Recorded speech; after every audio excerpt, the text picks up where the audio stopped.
hear from people who are working in this area and have thought leaders in the area, and to let us know where we're all going. We're going to have, we've got a schedule to stick to as always with those things, and we're going to do our very best to get people to stick to the length that they've said they'll talk to, and get everyone out of here by 4:30 if needs be. But then there's networking drinks at the end where everyone's going to be welcome to stay along. Before we get started with our first speaker, I'd like to welcome Mohit Sharma to the stage. He's the he's executive chairman of Mindfields now, the founder of the company, and he's been a friend of mine for a number of years and has always been a thought leader in the area of automation and business change. So please make him feel welcome and thank him for having us here today.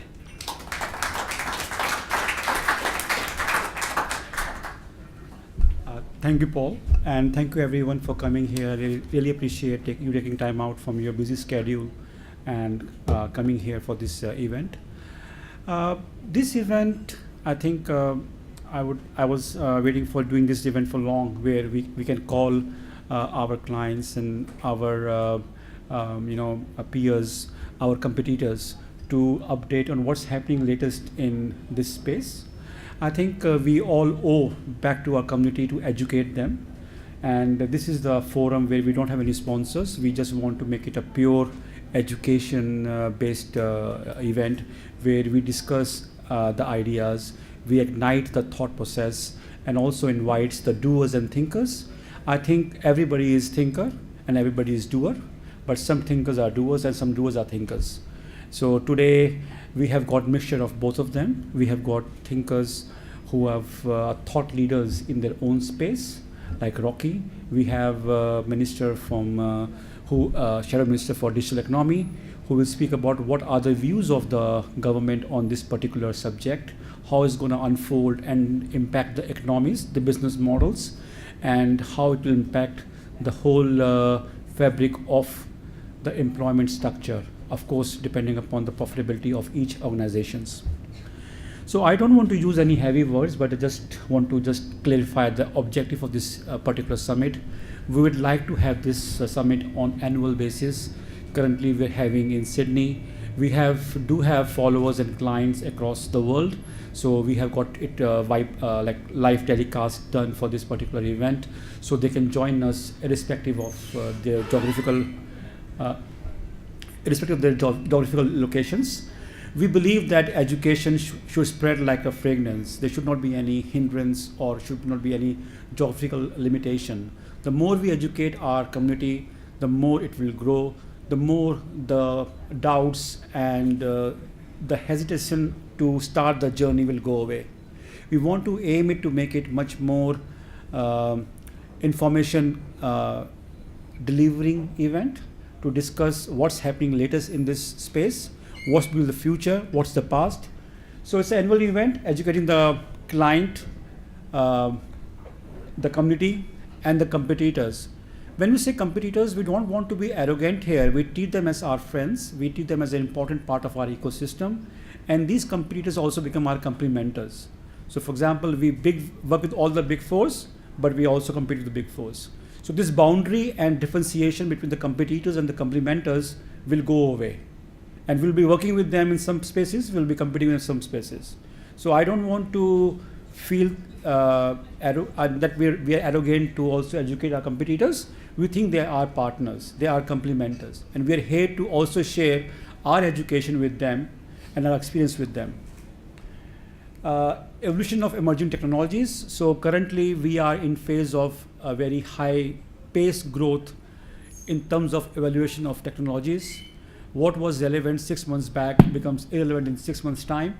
And you can see that the advancement in the technology will be more frequent and will impact the business models more deeper.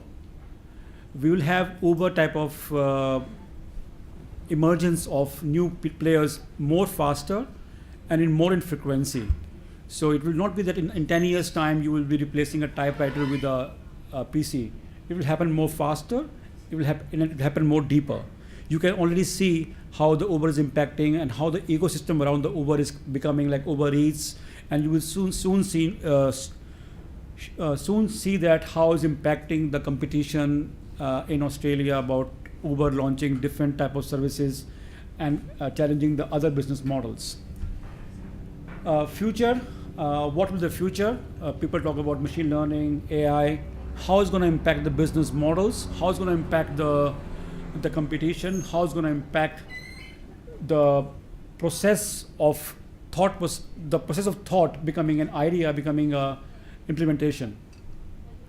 Past and present, so we'll have doers, people who have done this thing, and they will be sharing their experience, where they passed, where they failed, what was the lessons learned. These new technologies, you will not always have success. There will be failures, but how we embrace those failures and learn from them will differentiate us. So protocols for the event, please appreciate the the privacy of the companies the speakers or the panels are representing. Don't ask any specific question about those organizations from where they're coming.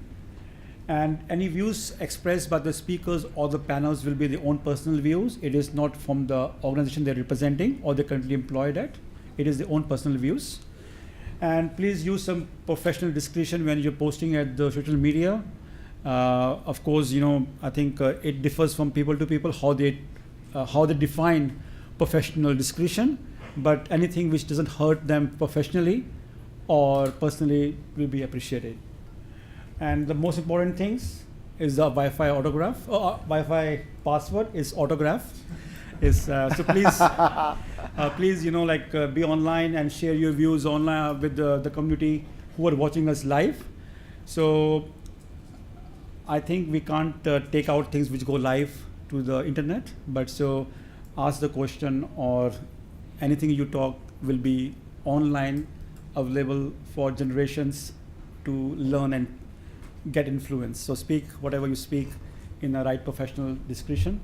Again, I want to thank you everyone for you coming here, and particularly the speakers and also the panelists for taking time out. I will now like to welcome Paul. Oh, thanks. Thank you very much. Thanks, Mohit. I can assure you that I will have the least discretion of anyone posting anything online. As a journalist, doesn't come into my vocabulary. And I'm going to crack on because we've got lots of speakers, and our first speaker today is Rocky Scapolitti from Optus. He's in charge of, they call it Industry 4.0, which I'll let him explain, but I think you probably have an idea of where he's coming from. He's done some really interesting research over the years, and I've interviewed him a number of times over my career, so you're in for a treat. If you do have questions, I'll pop back up just as Rocky is finishing. Wave at me, cough, raise your hand. If you've got a question, we've got microphones, and so we try and make it as valuable for you as you can. If not, I'm a nosy journalist, so I'll always have questions. So please join me in welcoming Rocky from Optus. Thank you. Thanks so much, Paul and Mohit, for having me as part of your conference. Just watch this video.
Welcome, and it's great to share with you the insights of a very significant study that I've had the privilege of leading and conducting within Optus, which involved approximately 343 executives from 285 organisations across Australia.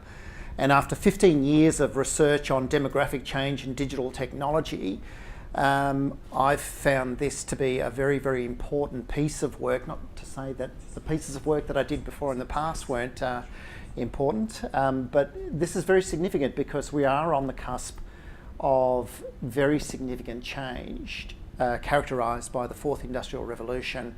And so we really need a point in time here in Australia to form a baseline of how ready we are for what's about to come. And so what I'm going to take you through is the key findings of what we found in this research. And I'm going to really touch on three key areas. The first is, when it comes to the issues and the challenges facing Enterprise Australia today, what are they? What are the things that are troubling Enterprise Australia? And of the 343 participants within the study, a very large sample of those were boards of directors, CEOs, CIOs, CMOs, heads of strategy, finance, and other C-levels. And so it's quite interesting to see the diversity of issues that are actually confronting Australian enterprises. The second area that I'm going to touch on is the area of digital transformation, because we need a point in time. We need some sort of way of calibrating where we're at with our digital transformation. And then the second part of that same topic is then, how ready are these digital transformations preparing enterprises to perform exponentially? And I'll explain why that's significant. And then lastly, what I've put down in the document and in the report is a blueprint for an architecture, a business architecture of what enterprises are going to need to look like in a world characterised by the fourth industrial revolution. Now, everything that I'm going to share with you is contained in a detailed report, so don't bother taking in copious amounts of notes. I'll show you the link to the report as we get into it. Okay, so let me begin by saying the research found that success in the fourth industrial revolution is going to be a level playing field in terms of two important insights. The first is, when it came to looking at the organisation's size or the age of an organisation, what we found was that they were not predictors of success in the fourth industrial revolution. And we compared organisations of all different shapes and sizes, whether they were ASX listed organisations, private organisations from different sectors and the like. We found no correlation between these two.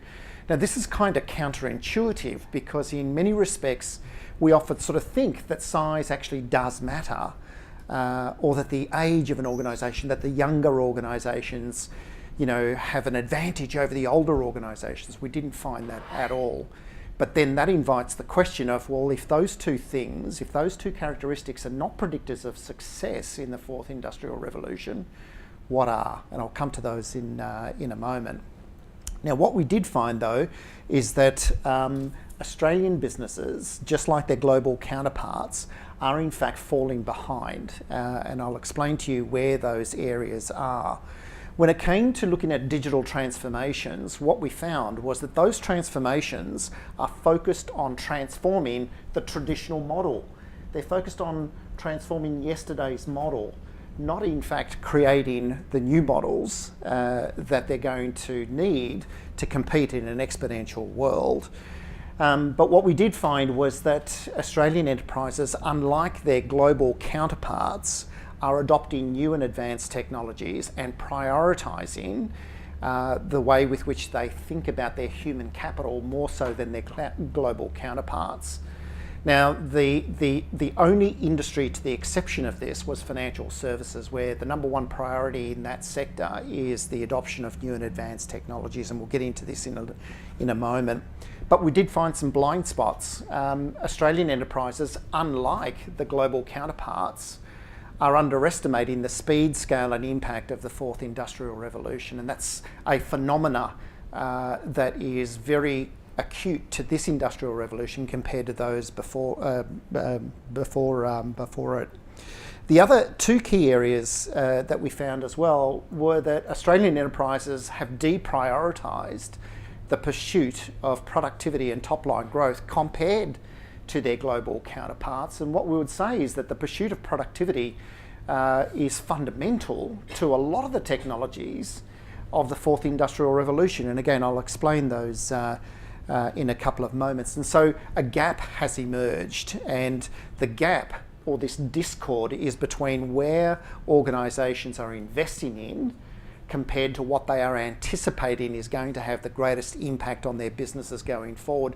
And Australian enterprises are more aware of this compared to their global counterparts. And so this is a double-edged sword. And what I mean by that is that we are more aware of these compared to our global counterparts, and we can either do something with that or we can stand back and watch it happen to us. And that's the pivotal point and moment that we're at in terms of our stage of transformation. Okay, so now let's look at the potential for organisations to perform exponentially. Now, before I get into the data, I just want to explain what we mean by exponential and exponential forces.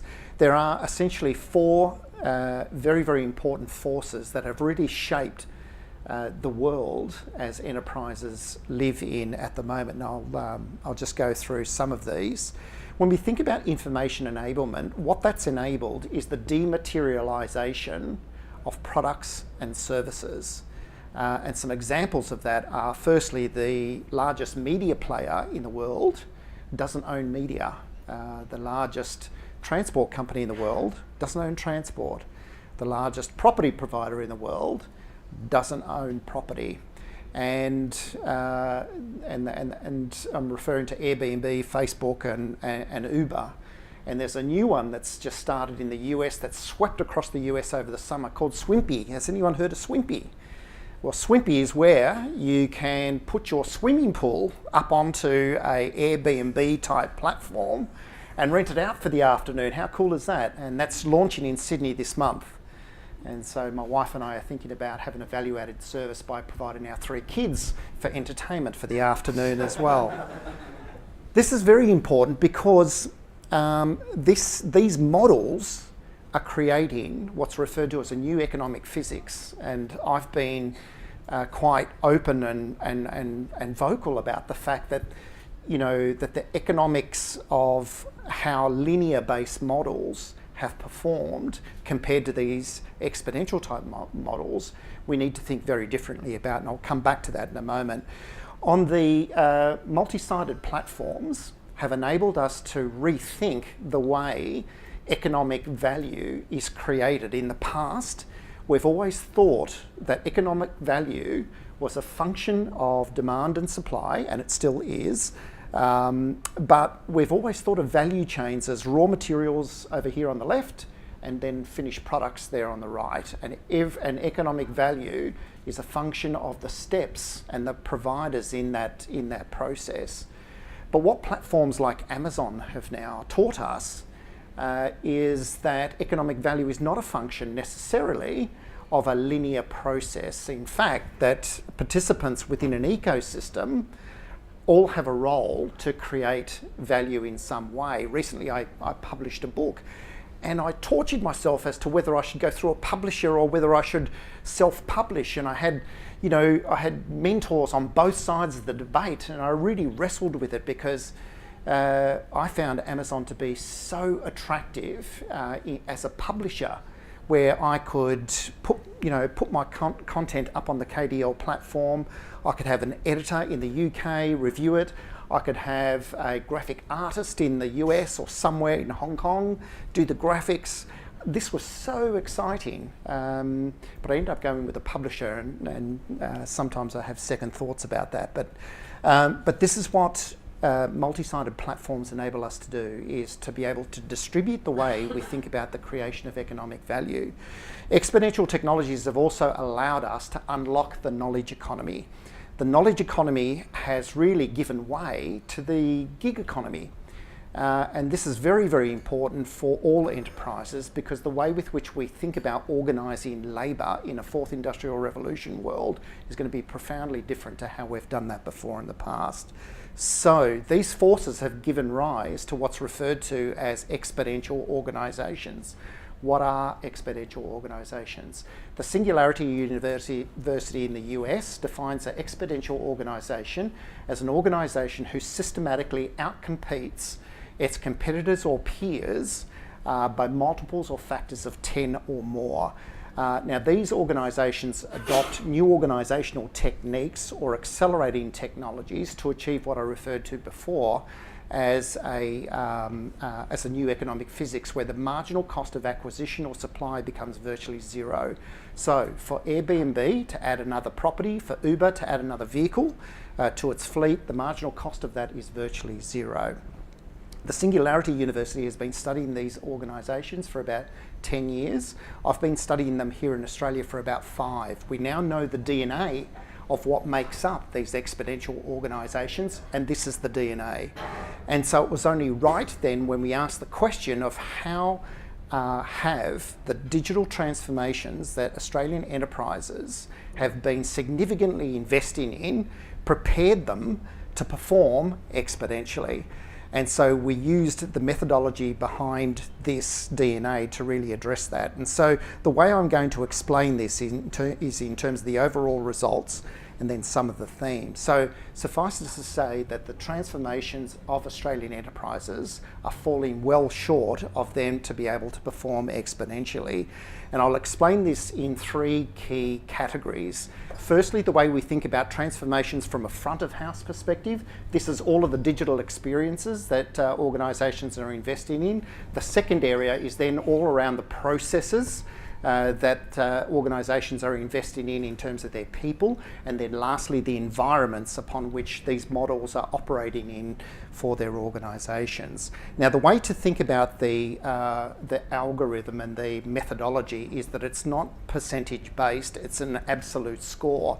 So what we're looking for is a score between 55, which is the minimum, and 84, which is the maximum. Any organisation that falls within that range is deemed to be performing exponentially. So Australian organisations are falling well short of the minimum exponential mark. So what this is highlighting is the extent of work and effort that is still required in order to transform those models to perform exponentially. And we found this whether it was the front of house customer experience activities, whether it was the way with which they're managing labour and their employees, or the environments upon which organisations are operating within. Let's now unpack this in a little bit more detail. Okay, the common narrative within Australian organisations is we're customer centric. We'll put the customer at the centre and at the heart of everything that we do. Hands up those of you who would say your organisations do that. None? One, thank you. Well, this is a problem because the narrative, there is a disconnect between the narrative of organisations saying that they put the customer at the heart and the centre of everything they do versus what organisations' executives are reporting back to us.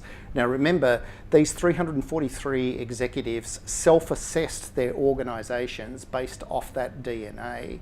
And so this is a problem here. Because despite our narrative, we're not quite putting the customer at the heart and at the centre of everything that we do. And so executives reported back to us that the extent to which customers are influencing their organisation, the design of products and services, is well short of that narrative, with only 40% reporting back to us that the customers influence their organisation, products and services. Now, when it comes to then looking at employees, I would say the other concerning area is around innovation, because the narrative within Australian enterprises are that that we're either innovative or innovation is going to lead to our success. But our tolerance for when it fails is very, very low. And this was a point that Mo had mentioned at the start. There is a problem here in our culture towards innovation. because in other places around the world, failure is deemed the pathway to success, and it is incorporated within the way with which we embrace innovation. But here in Australia, 1 in 2 executives reported back to us that innovation failure is either a career-limiting move or in name only in their organisations. And again, this is a disconnect with our narrative. We know that people are the core to innovation, yet the extent to which organisations are promoting and mandating the sharing of knowledge, collaboration and communication within their teams is still very, very low here, with only 1 in 5 organisations reporting that they do that across their organisations. And then lastly, when it comes to agility, this is the other third area. We often hear that organisations are pursuing agile, either as a methodology or as a culture or what have you. But what we would say is that what we found was that we're agile so long as we do it in-house. Now, this is a problem because exponential models don't work that way. They clearly understand what is core and what is not core, and what is not core, they'll push out to a best-of-breed external player, whether that's a business function or whether that's a technology. Now, I'm just going to pause here because in the spirit of the theme of this conference, automation is a big problem here in Australia. What was reported back to us was that only 14% of executives reported back that their organisations had processes that were self-provisioning and automated end-to-end. And you find that when you look at the P&L of many ASX listed companies, you see the ratio of labour in terms of the operating expense in their model, and you can see that we're still very, very labour intensive.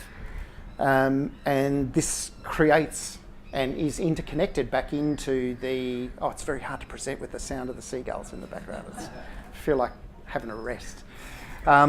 This is locked into that issue that I mentioned before around productivity, the pursuit of productivity. We shouldn't be thinking about the pursuit of productivity as an expense of labour. We need to be thinking about this as a business outcome.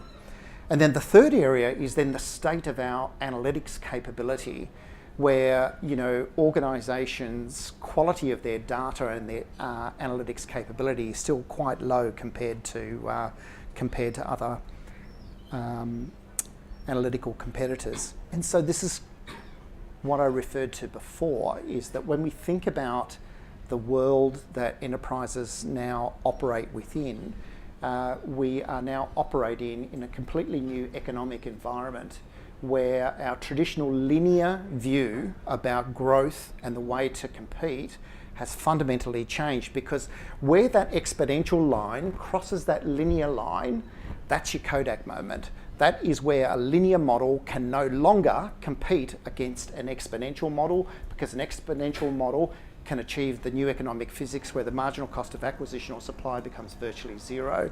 And so the point that I want to get to here is you've got to be very thoughtful about the timing of your digital transformation and what you are transforming, because if you're transforming a linear model to just perform linearly, but just digitally linearly, it's not going to get you in a position to actually pursue this. And so what I've done in the report is then to sort of show Australian enterprises know full well what's going to impact their businesses over the coming years. These are the priorities. Now, unsurprisingly, these are all data-fueled technologies characterised by the fourth industrial revolution, and cyber and information security is the number one issue that Australian enterprise executives report is going to have the biggest impact. So let me now bring this together. Again, we can't think about the way we create economic value as a linear process anymore. It's in fact a multi-sided platform. In the world characterised by the fourth industrial revolution, you've got to think about your enterprises as directly or having connectivity by not just customers, employees and the environments, but you're going to have the Internet of Things, smart cities, autonomous vehicles. Your businesses are going to connect to sensors, objects, systems and networks like never before.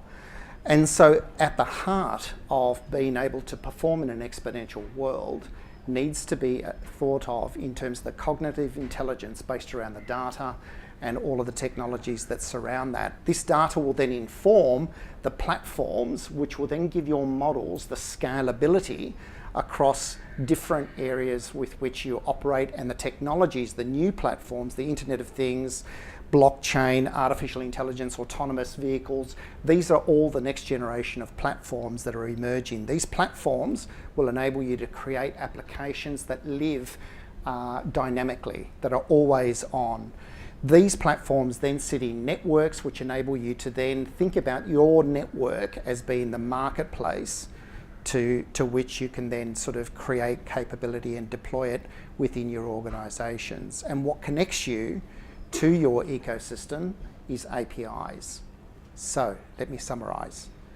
Okay, Australian enterprises, like their global counterparts, are focused on transforming their traditional model and making their traditional model perform linearly. We have some blind spots in terms of we're underestimating the speed, scale and impact of the fourth industrial revolution. This has created a discord in terms of where our investments and priorities are going versus what we anticipate is going to come at them.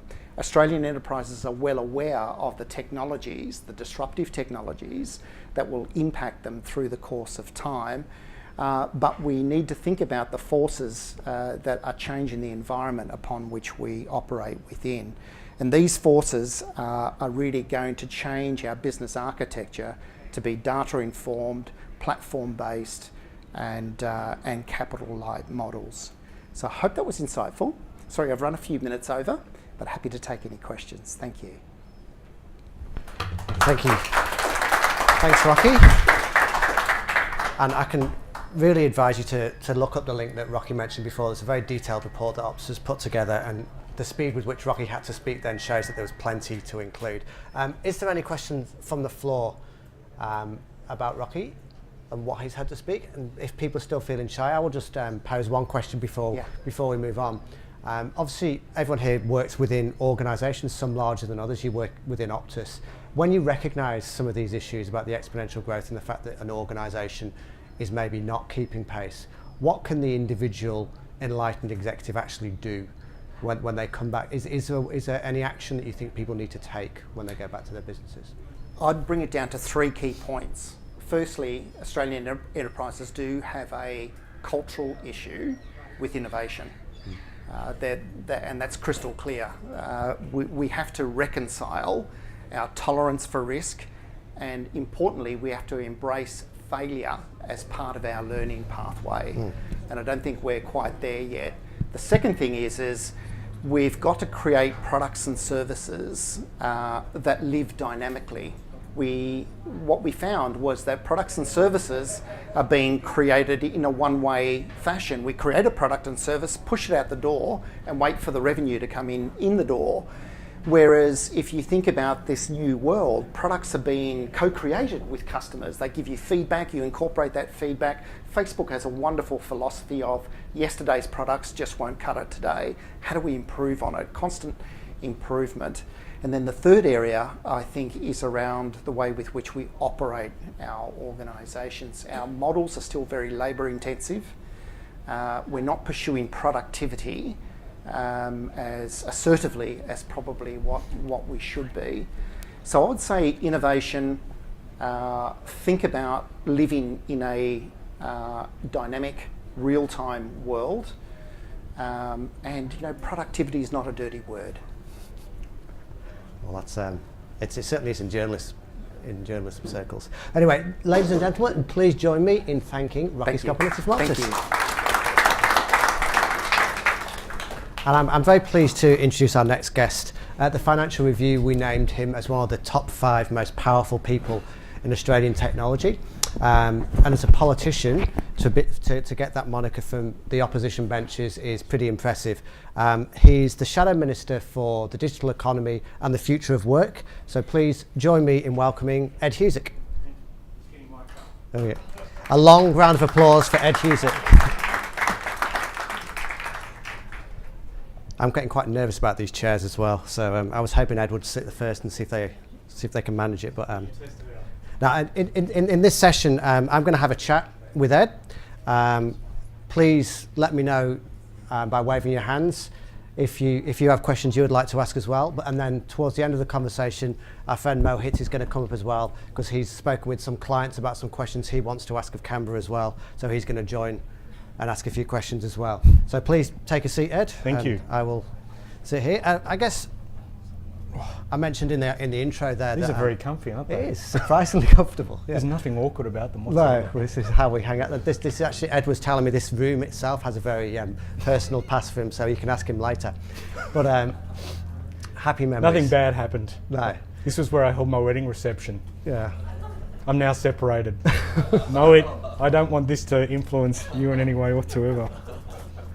But anyway, back to politics.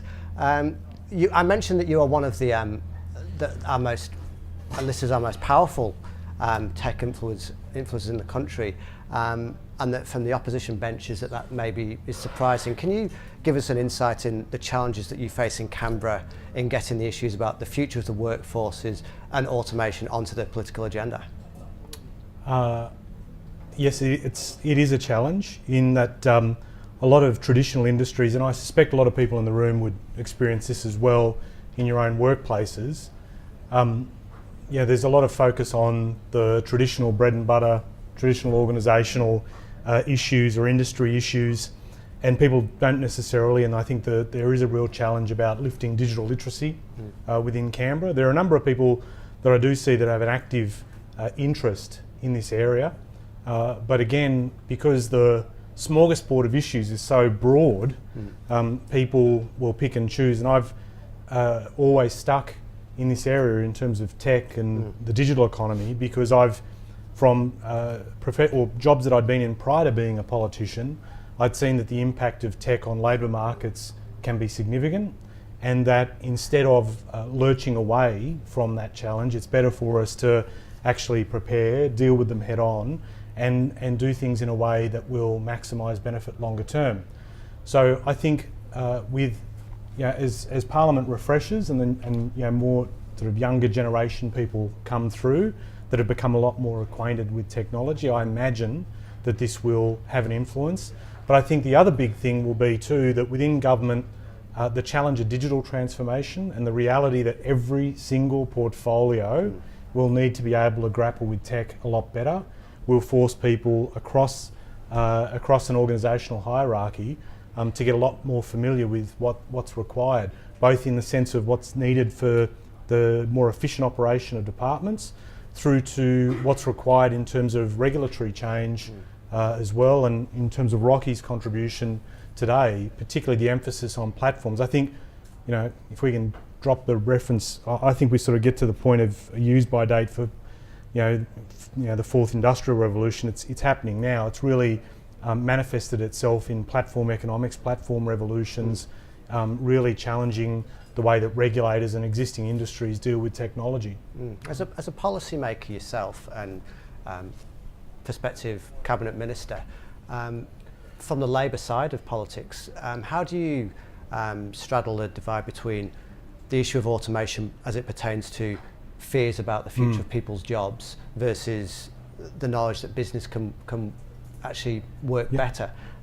Does it put you in a tricky position or an exciting one? Well, it does, for especially when you look at it, the side of politics that I'm a part of, that I represent in terms of the Labor Party, a lot of its initial momentum was gained in grappling with the impact of the Industrial Revolution and the start of the other century, and being able to get a sense of how people are treated in the world of work as we moved into a more industrial setting for labour, but also things such as the impacts of that change, be it, for example, in areas of environmental reform and the way in which corporations and companies behave within a community. It's always been a challenge for us. It's particularly a challenge now where there are a lot more concerns about the impact that technology will have on labour markets.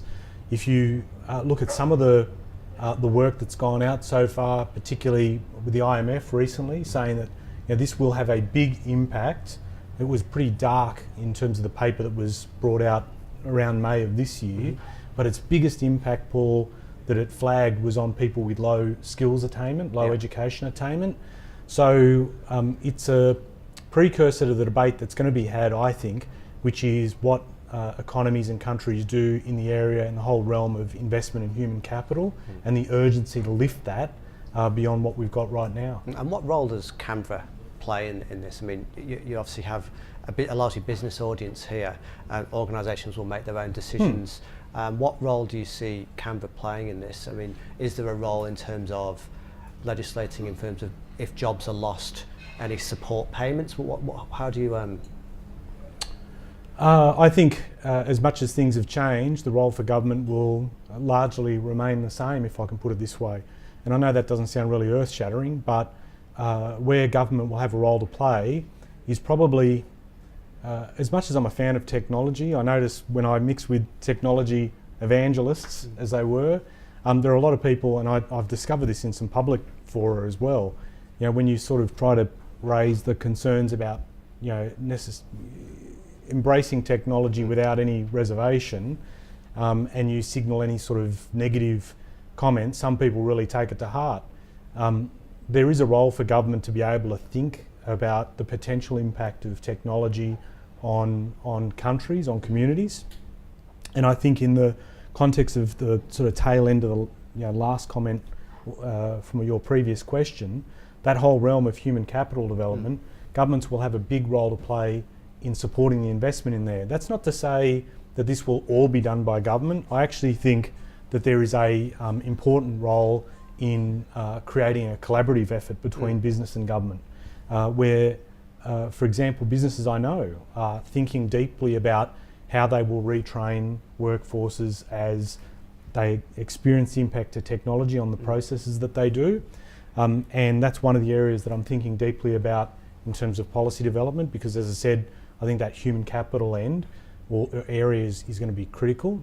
And so I do think there is definitely some work to be done and a leadership role by government in that space, working with business, because some businesses, while they do know that they can flick the switch, and we've seen some of this in the financial services area, they can flick the switch really quickly to automation. They've held back because they know the community pushback if they haven't got their act together on it. But ultimately, and I'll leave on this point, something that you mentioned in your question, I think is absolutely vital. I think it's important that government stresses that technological change will be important for businesses. The improvement, the efficiency that will be gained by businesses, we cannot for 1 minute think that if we were to put our heads in the sand here, that businesses in other parts of the world would ignore the potential prospect of the benefit that will flow out from embracing technological change within their organisations. The minute they do it, our organisations are going to do it, so we might as well be prepared. Now, when the former Prime Minister, Malcolm Turnbull, first became Prime Minister, there was obviously a big focus on innovation and the ideas boom, and that sank without a trace almost after the election. You must have seen some of the polling that they saw about why they decided to step back from that kind of talk and progressive dialogue about it. What's your perception on how things have gone and why they've gone the way they have? Well, I would love to be the beneficiary of their internal polling. It would make interesting reading. But I think we can assume, based on what you were saying in the aftermath of 2016, and I actually was saying this early on, when I saw the way in which they'd provided or put people in key positions, moved people around. Wyatt Roy and I may have had differences of opinion on different things, but we were both collaborated, worked together on trying to advance this agenda when he was in government, and obviously his losing his election or his seat had an impact on their side in terms of having someone with that energy to drive this agenda, because I just think as much as and we did applaud Malcolm Turnbull putting this on the agenda when he rose to becoming Prime Minister, because it is important. This is there's a sense of national urgency about this, about getting this right. So I think it was good that happened.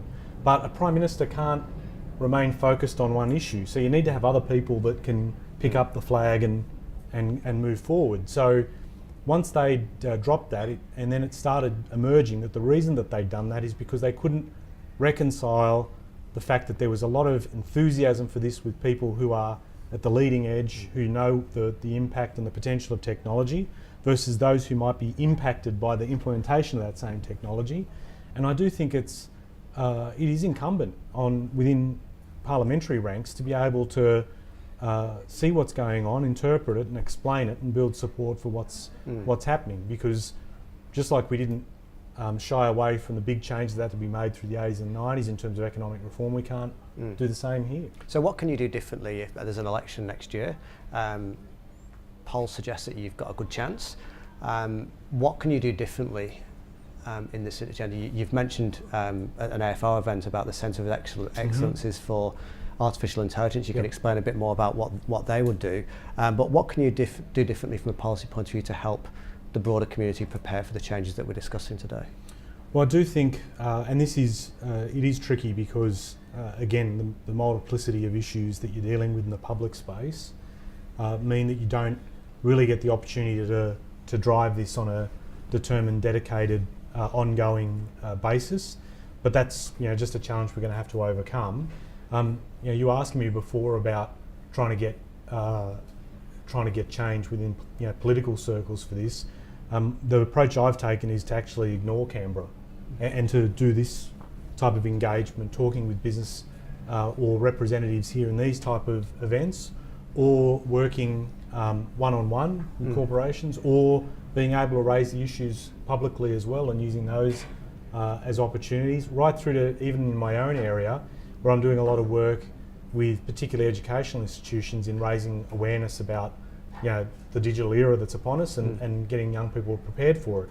And I think we need to be doing that, but much greater scale. I mean, I'm just one person. We need to be able to have across Parliament doing this. And again, I see some of that happening. In terms of the policy area itself, I think the biggest thing, coming back to that issue of human capital, I think a lot of people in here would know within their own organisations. One of the biggest things I think that's holding us back, and one of the biggest things that is inhibiting the surge of our own digital economy, is a lack of talent. We can't find enough people.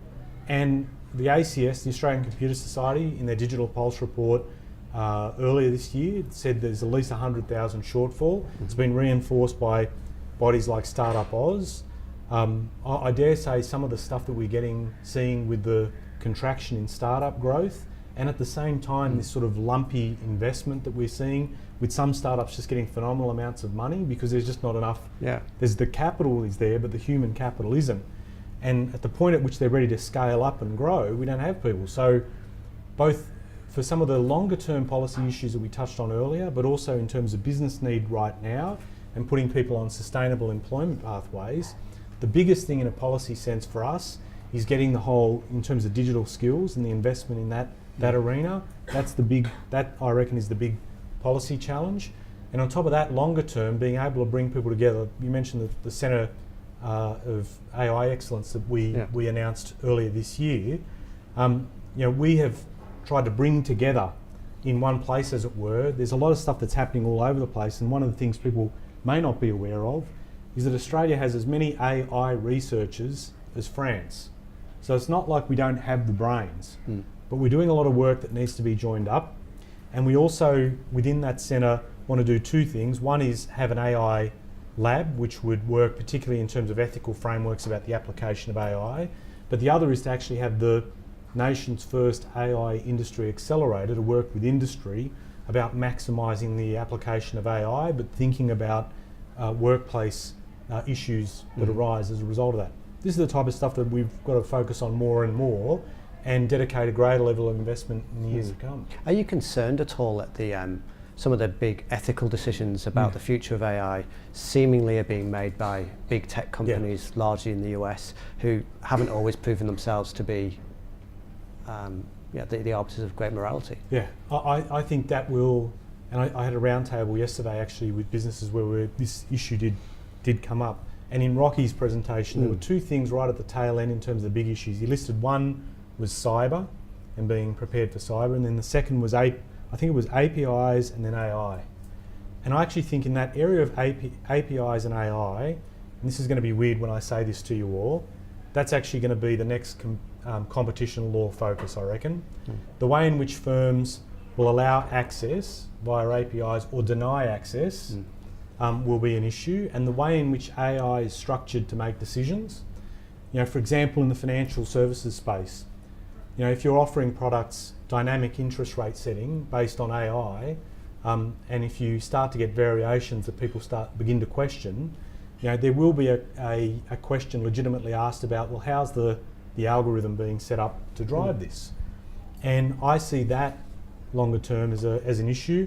I think I've been influenced in part by, you know, thinkers like Microsoft's CEO saying earlier this year that the AI black box is going to need to be opened up. And I think that's legitimately going to happen, because as much as people love to see AI as a predictive platform, it's completely and utterly dependent on historical data and the influences of people who set that up themselves, as we've seen in terms of the biases that might arise from AI being applied in different formats. So, yeah, I do think longer term that is going to be an issue, and I think I think there is, and I may be naive or foolish in putting this thought forward, Paul, but I do think tech companies are recognising that in different jurisdictions, the view that because it's a US firm and therefore the way that they operate is sacrosanct and cannot be influenced by local jurisdictions is being tested all over the place.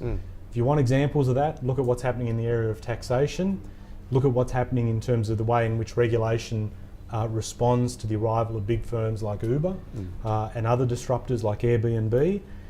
More and more, I think this whole notion that tech would be regulation light and tax light, that notion is now well and truly eroding, and it will be the big thing that will be dependent on, or this will all be dependent on, is the quality of thinking within regulatory circles to be able to deal with this.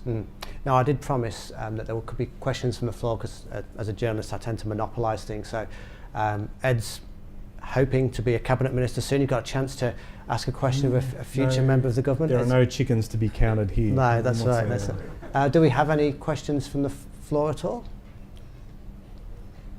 Oh, that's funny. If you just say, when you get the microphone, if you name yourself and say who you are, we've got, yeah, it's all right. Dodge along the front here, so we get some context. Hi. I just want to ask. All I can see is your glasses. No, don't stand. That's okay. So I just want to ask, like, what is government doing to achieve a balance between the technological front or the advancements and bridge the gap with the organizations? Like with my organization, we have partnered with a company called Hatch, which is providing us with some graduates or who are in the process of graduation. Before they graduate, they come to us and they do an industry-wide training with us. But that's totally a next-gen initiative, a BRG group we have, which is doing that. And that's a partnership with the external organization. So is something government looking into that space to partner with businesses or organizations so that they can bridge the gap of the skill gap between the students who are studying in the university, who can actually go and have a real-time training in organizations which they want to work with in future? Okay, good question. So you would expect this partisan comment from me, so I'll keep it very light in terms of that element.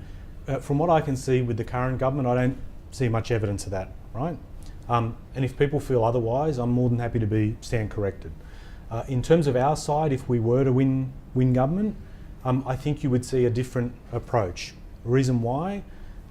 We have a number of things that are happening. I mean, we set aside a dedicated portfolio on future of work issues within our opposition. It's the first time it's happened. I was in that role until recently. It's now been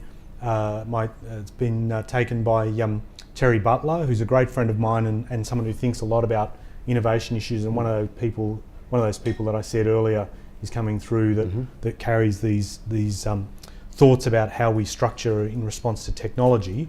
And so we have a number of people that think about it within our show. We have also one of the biggest platforms to find a way to work with business along the lines of what you're saying is that Tanya Plibersek is heading up And again, if we are successful in the election, we've announced that we would set up a post-secondary education review.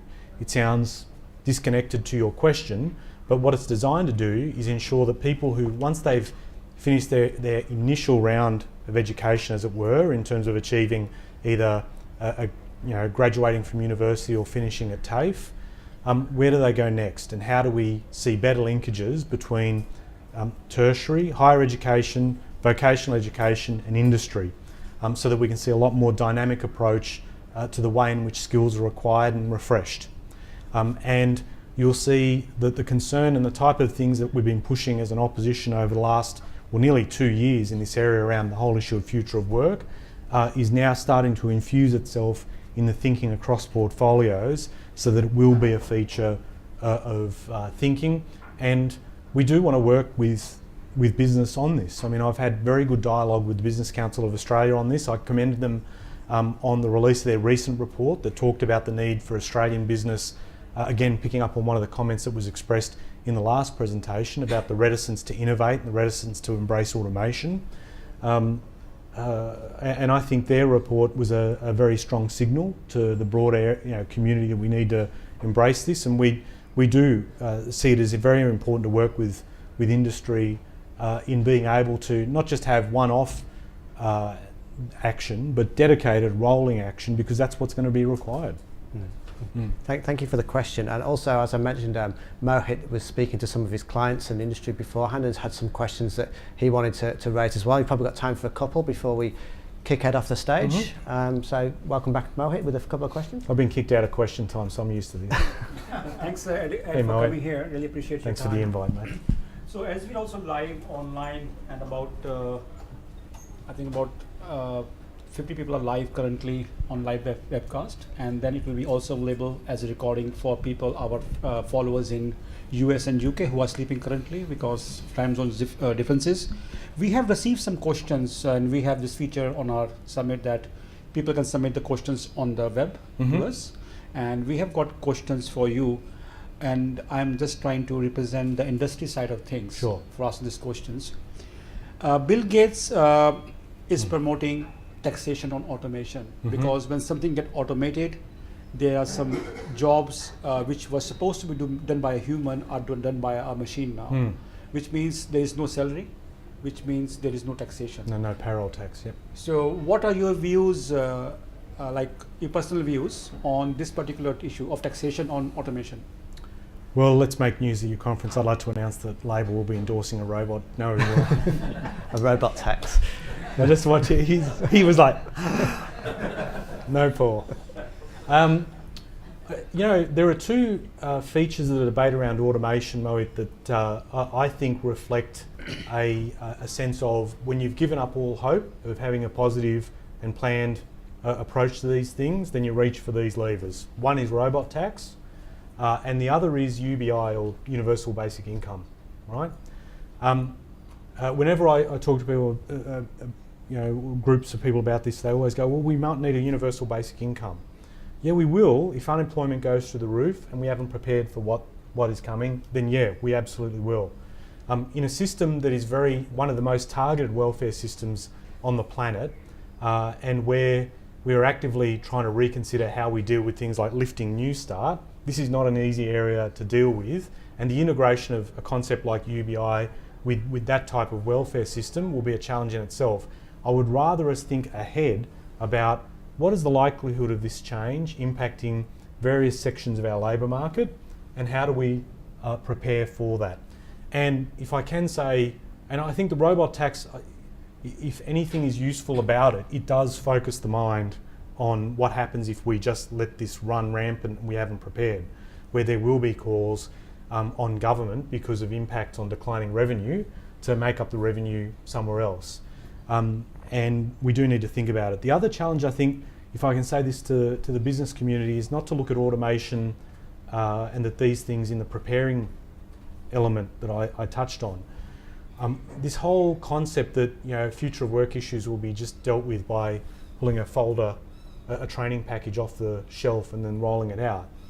I don't think that necessarily is going to be a helpful concept. This is going to challenge the way in which the employment arrangements within a firm are structured. The commitment that is made to employees, and by employment arrangements I mean the offering that's provided. Jennifer Hewitt in the Fin Review recently said all the views that future of work issues would decimate employment are wrong, because if you look at employment in most advanced economies, it's going down. Okay, but that's not the only measure of what's going on. Look at the experience of underemployment, where people feel that the type of job that they have is not as secure as they'd like, or not paying as much as they'd like. Wages being stagnant. People wanting more full-time work, not just being offered part-time and casual. There is another dimension to this that needs to be considered, and it will, and I don't for 1 minute think this is not difficult for business to deal with, but I think this is where one of these pressures will emerge about how business structures in response to automation and the employment offering that's provided. Or we will get more calls for robot tax, and we will get more calls for universal basic income to respond. I think you've probably got time for one more question, Mohit. Sorry, Politicians speak I will quickly. be an anti-politician, speak for less. Yeah. Now on. So, like on the lighter note, no horses were given carrots, but sticks when they were replaced by the automation or automobiles, you know. And currently in US, where we have the lowest unemployment rate, they're the most automated economy in the world. So, I think it is quite contrary what Bill Gates is saying. It is not always that automation will lead to job losses. Yeah, it's true, and change will also create jobs, but it'll also impact on people, right? And I totally get that. But as I said a few moments ago, I think we need to broaden our view of what is the key test of the impact of automation.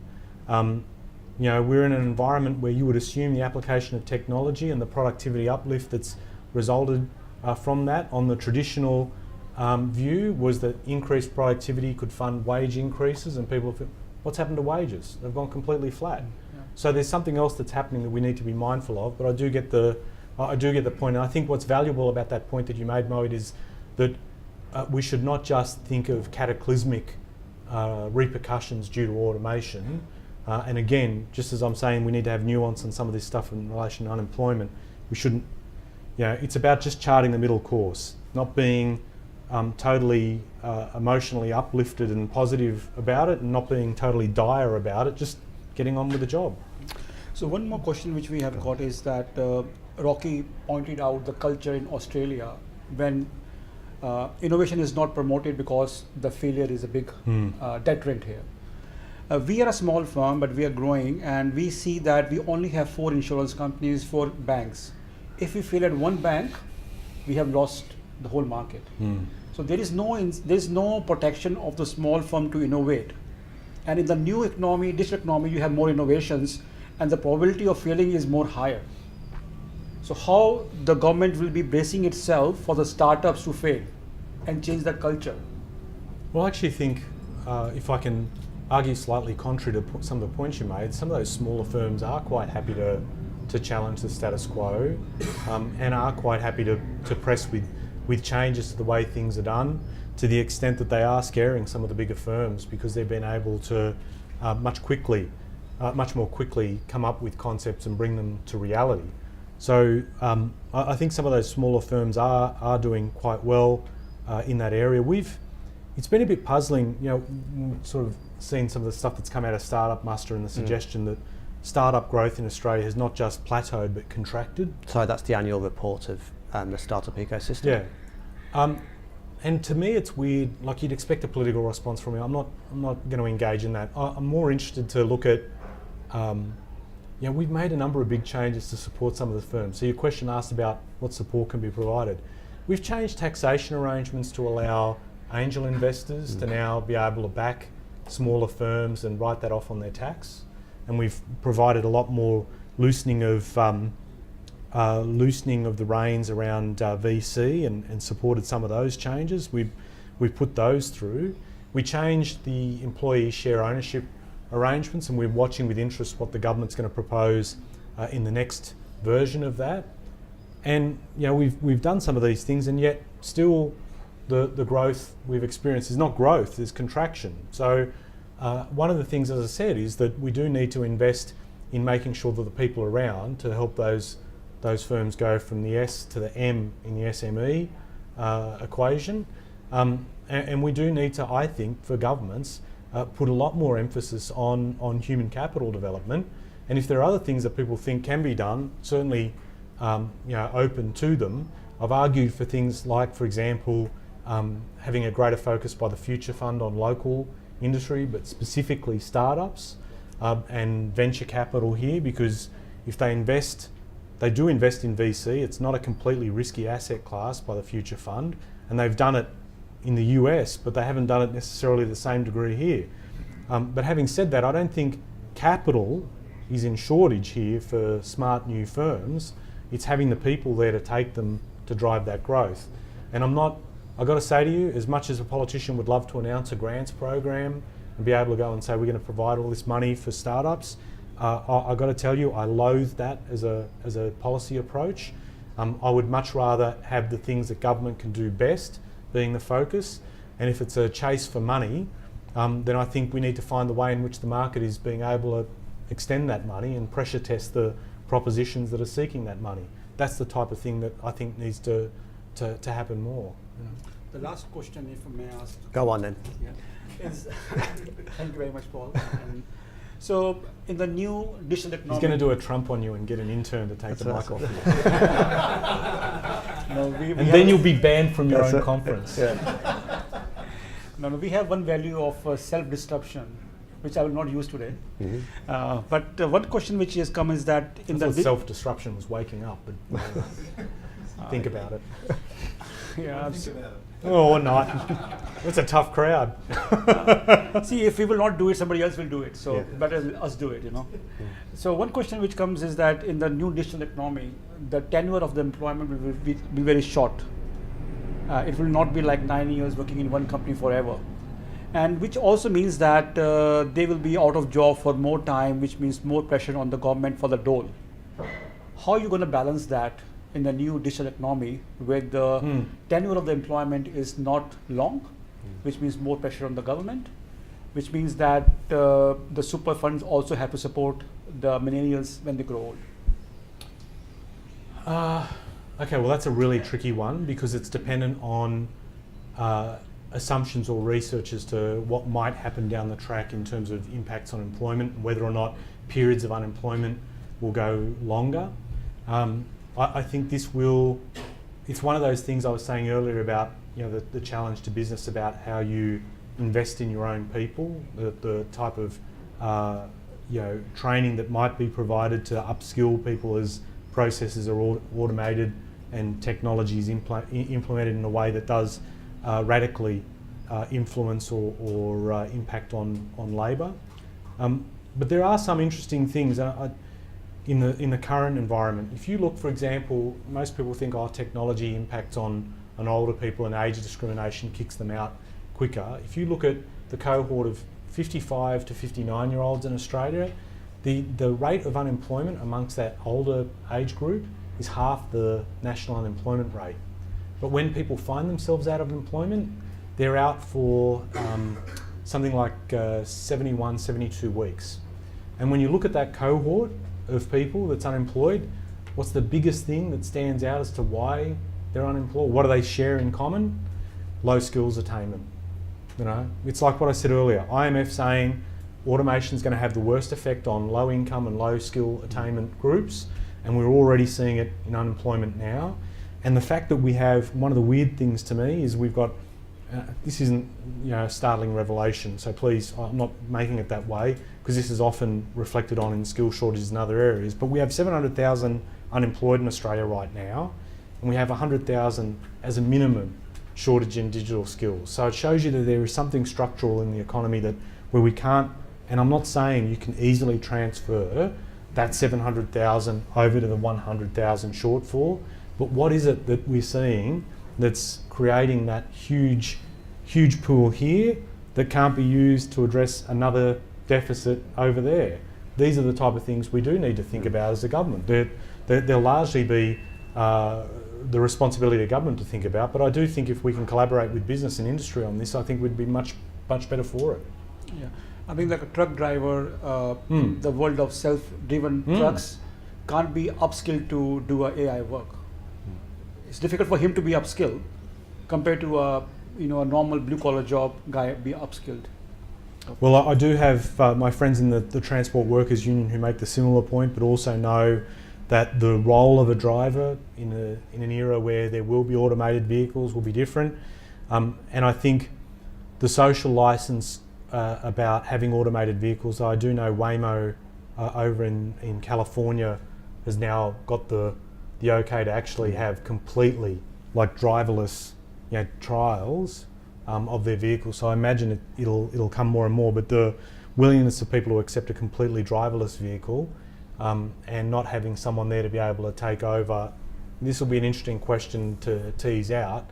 And the only reason I say that, Mohit, is because it probably gives us a bit more time to think and prepare for these things. But the amount of time that we have is generally up for grabs. Well, thank you very much, Ed. Thanks, Mohit.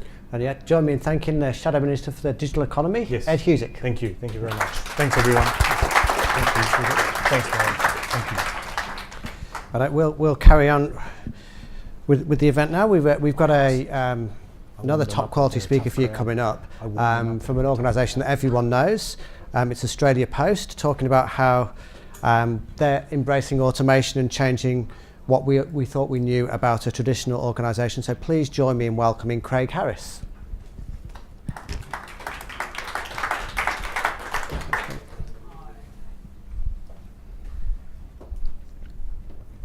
Good afternoon, everybody. And first of all, can I say thank you to Mindfields for putting on this event.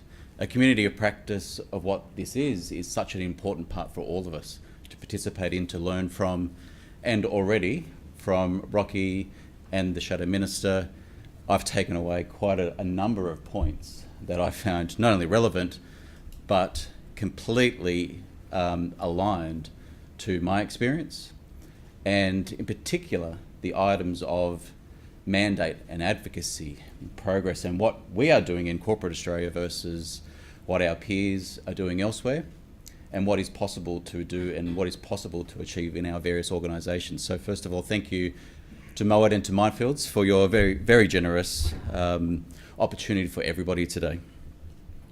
So Australia Post is, let's move on from that. It's about 10 years ago when I was about 15 kilos lighter, so I always like to put that photo up first to show what's possible when you're in a transformation opportunity.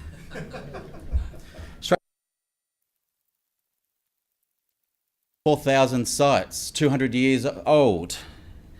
It's also in the middle of a disruption. 5 years ago, there was 3.5 billion pieces of post sent. As of last year, that's gone to 2.6. So that's almost a 50% reduction in 5 years in your core business. It's quite a staggering stat. Although, coming up in the next 6 weeks, there'll be over 2 million parcels delivered per day. And I'm sure if I look around in the audience, who hasn't purchased something? Who's probably not doing it right now? It's how we operate, it's how we live. So there's opportunities for businesses to transform themselves from what they were to what they are now. Post has over 11 million delivery points, 750 services for business and government. So that might be digital identification, that might be transactions through banking and finance opportunities.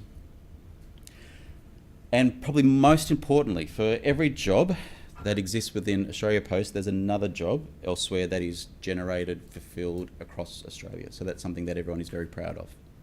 So that might be people starting their own business. It might be someone that is out of corporate Australia and trying an entrepreneurial spirit. So there's something that is quite a unique proposition that Australia Post offers. In terms of drivers of tomorrow, by 2022, e-commerce will be $22 billion. It's $17 billion last year. So you want to participate in a growth market, this is it. It also facilitates 2.2 small businesses with less than 20 people. So the S in SME, as Minister Husak spoke about earlier, people need to help and support businesses such as those. But that's the external front of house. What's post like behind the scenes? So 2 years ago, we decided and were mandated to promote robotic process automation within the back of house areas of post. Why? Because we wanted to find out whether is automation an either or? How strong is the entrepreneurial spirit within post? What is possible in a 200-year-old legacy business of 35,000 people?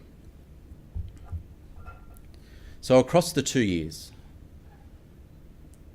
we've realised post is a very complex animal.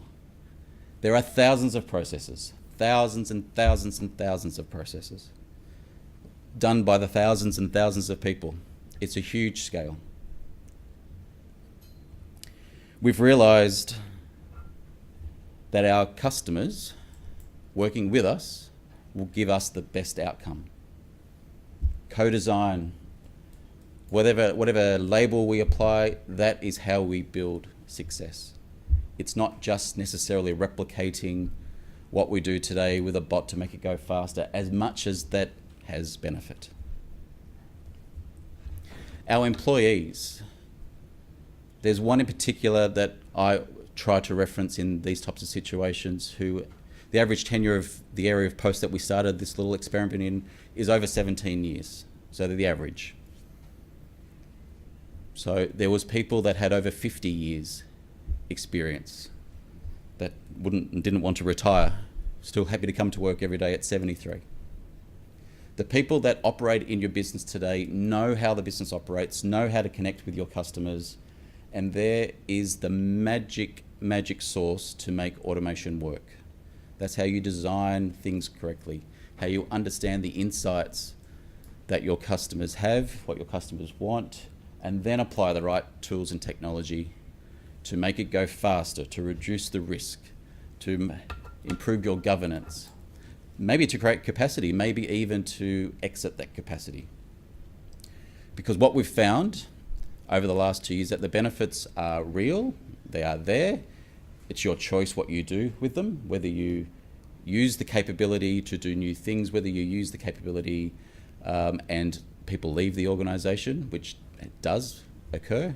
But for whatever FTE benefit is either created or exercised, there is as much additional benefit in things that you didn't know existed. So that might be, for instance, how many transactions are done, when they are done, how many times there's rework or errors. Automation gives you, and analytics gives you that insight that you just never had in this situation. Other businesses may be more advanced, potentially, but in an old legacy business, it didn't exist. So we now understand what happens across the business, the drivers, and then most importantly, how to change them.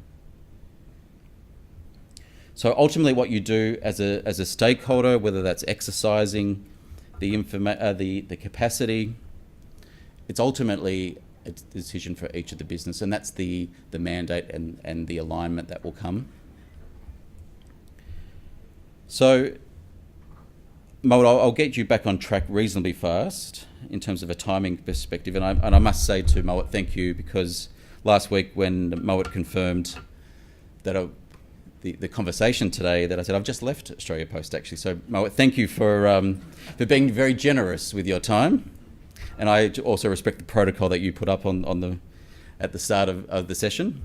But the one thing that we need to do more as a community of practice in automation, the human capacity challenge issue is absolutely real. We are desperate for skilled resources in this space, desperate.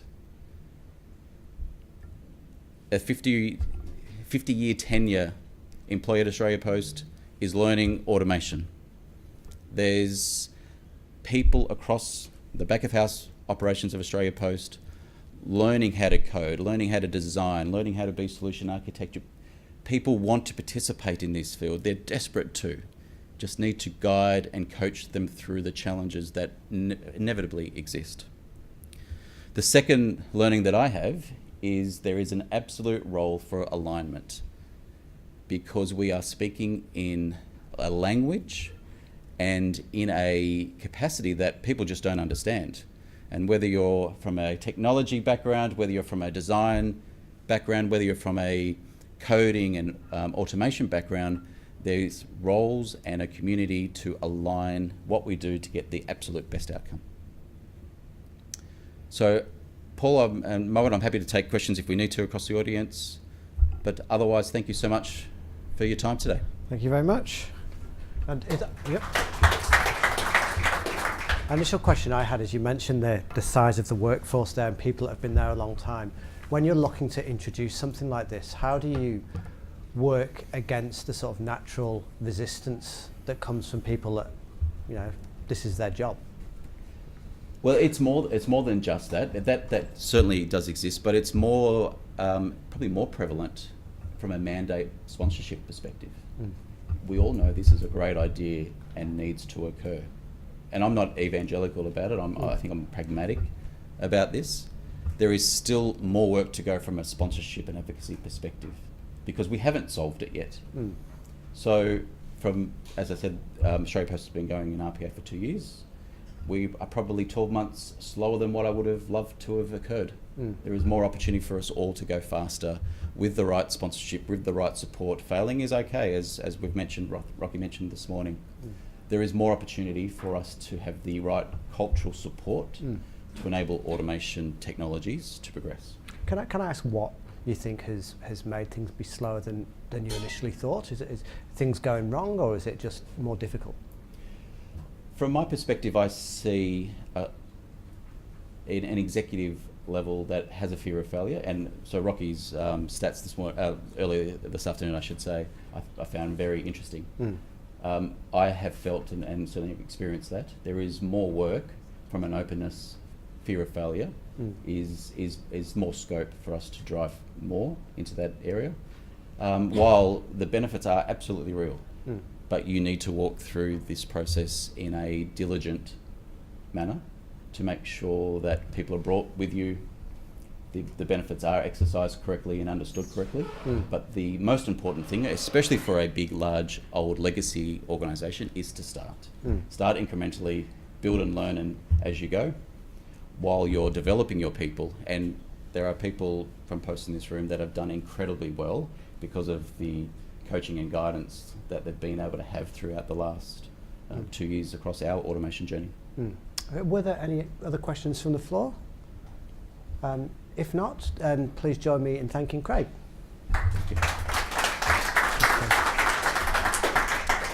One of the first articles I wrote for the Financial Review about robotic process automation was a couple of years at least ago now.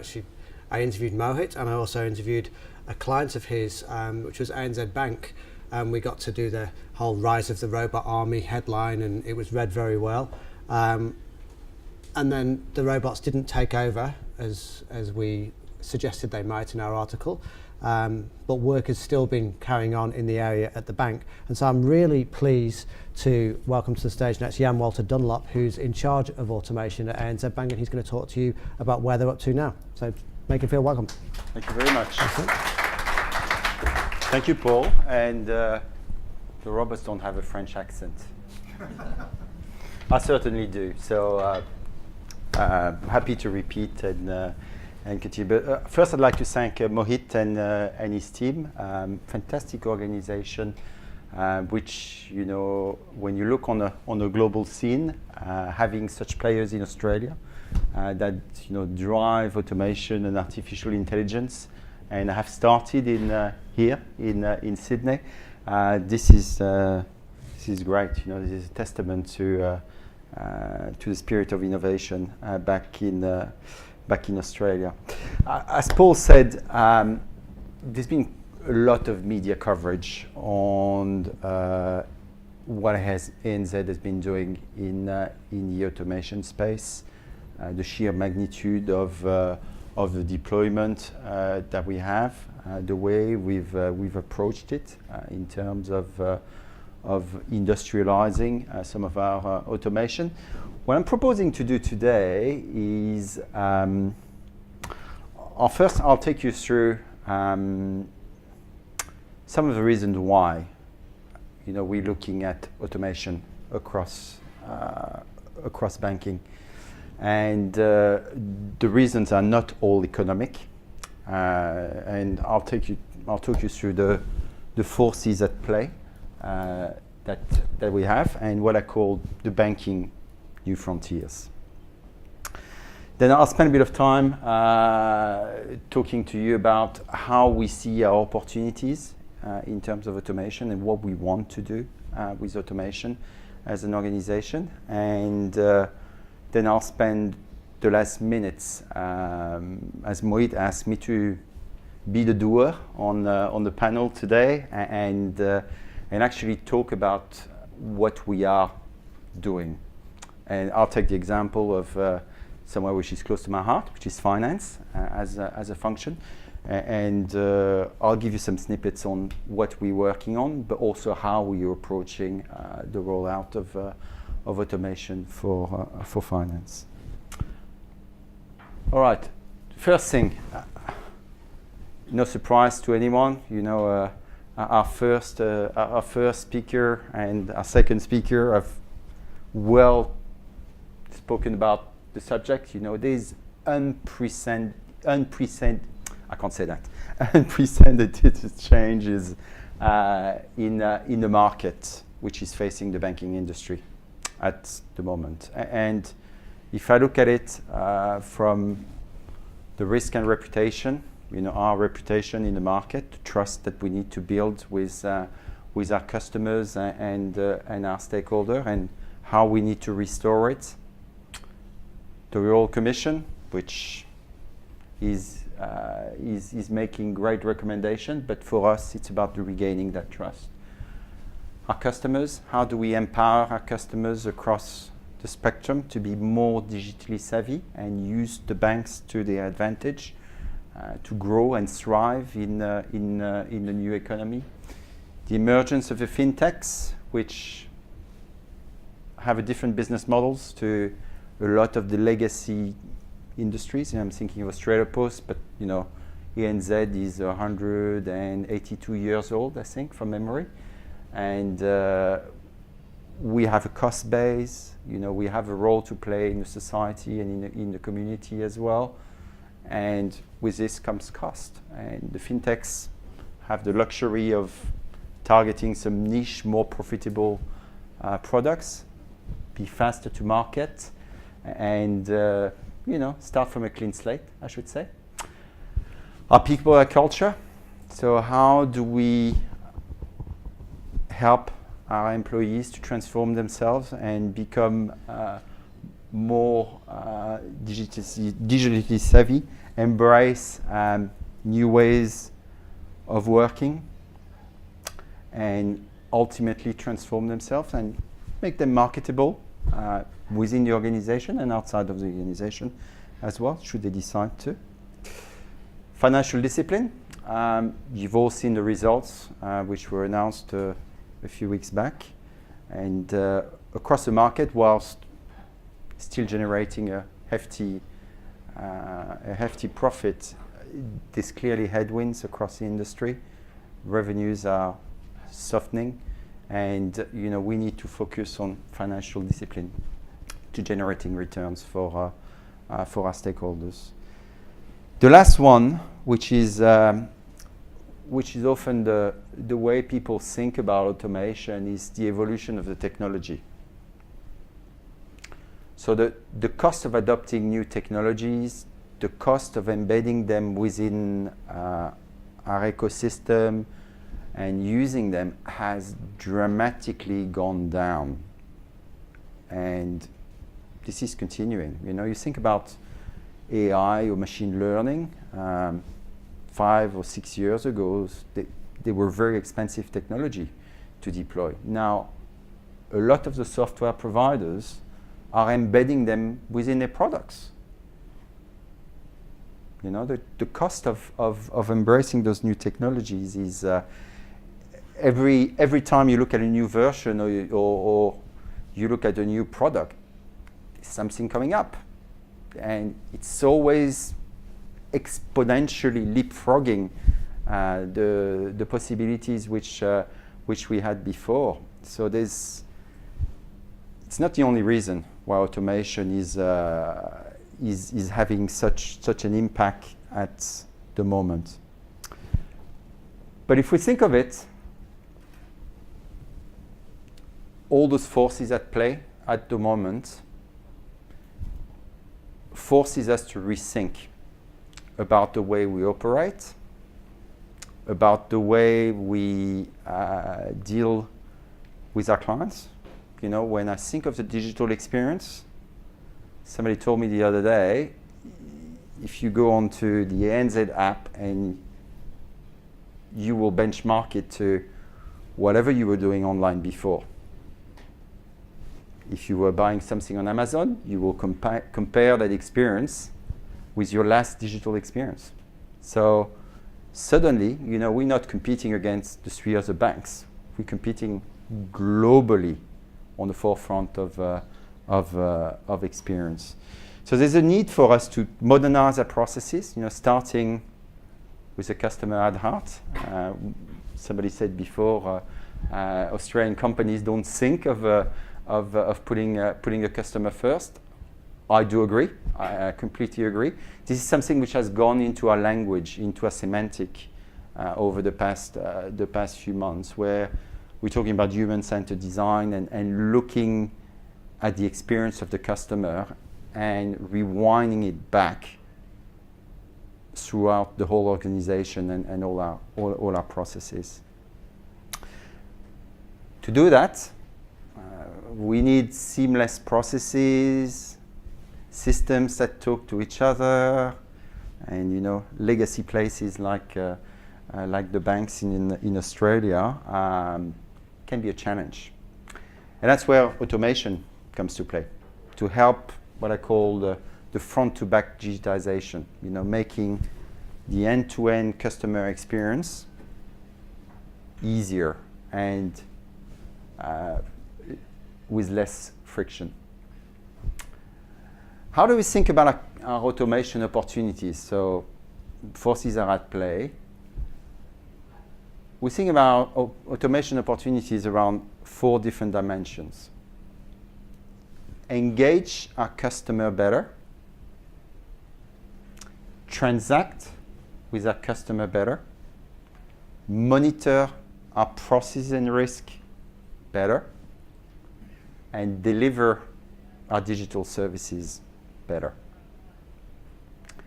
And that's how we think about the use of automation across our different functions. So it can be in the back office, can be in the middle office, could be in a branch. How do you make things simpler? How do you make things easy for our staff and our customers and make them digitally native? Then you look at the way we think about the value that we want to create. I'll start by the bottom one, because that's the speed to value. How fast can we go and release new products? How fast can we react to market changes? How fast can we deploy new technologies within the organization? And if you look at it, we use automation across the organization. Customer experience. I've talked about the value which we want to unlock into the experience of our customers using automation. Our employees, their engagement, and the culture. We often forget. Australia Post talked about the number of employees they have. We have, I think it's 36,000 employees. A lot of them are customers as well. And sometimes the internal experience of the services that we provide to our employees is not that great. And I'm sure you, as people who work in corporate, sometimes you say, I've got better experience using my Mac at home with my own application than I do coming to work. But this is our focus as well around automation. And the last one, productivity and efficiency, is not a dirty word. It's an opportunity. The way we think about productivity is how can we redeploy resources to create value in the new economy.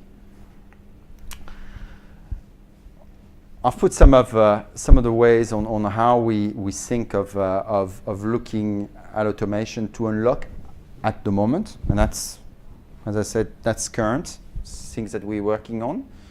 You know, we are working on digital assistants. It's no secret, everybody is. Our firm in New Zealand had, how can I say? I'll come back to it. Jamie. Anyway, some of you who haven't seen it, it's a very realistic personal assistant. But you know, we're looking at how we can have different channels for reaching out to our customers and our employees as well. So going twin tracks around this. How we can use machine learning as a service within our organization, embed machine learning in everything we do. So all the processes that are being done, all the data that we generate, how we can embed machine learning, but don't do it in small pockets, doing it as an enterprise initiative around it. Digitizing our documents. There's still a lot of documents which I don't know, most of you would have applied for a loan. You still have to sign pieces of papers. We have a big thing to do there in terms of digitizing all our documents and how we can have documents as a service within our organization. And the last one, the APIs, which is really how do we interface all the different services that we deliver.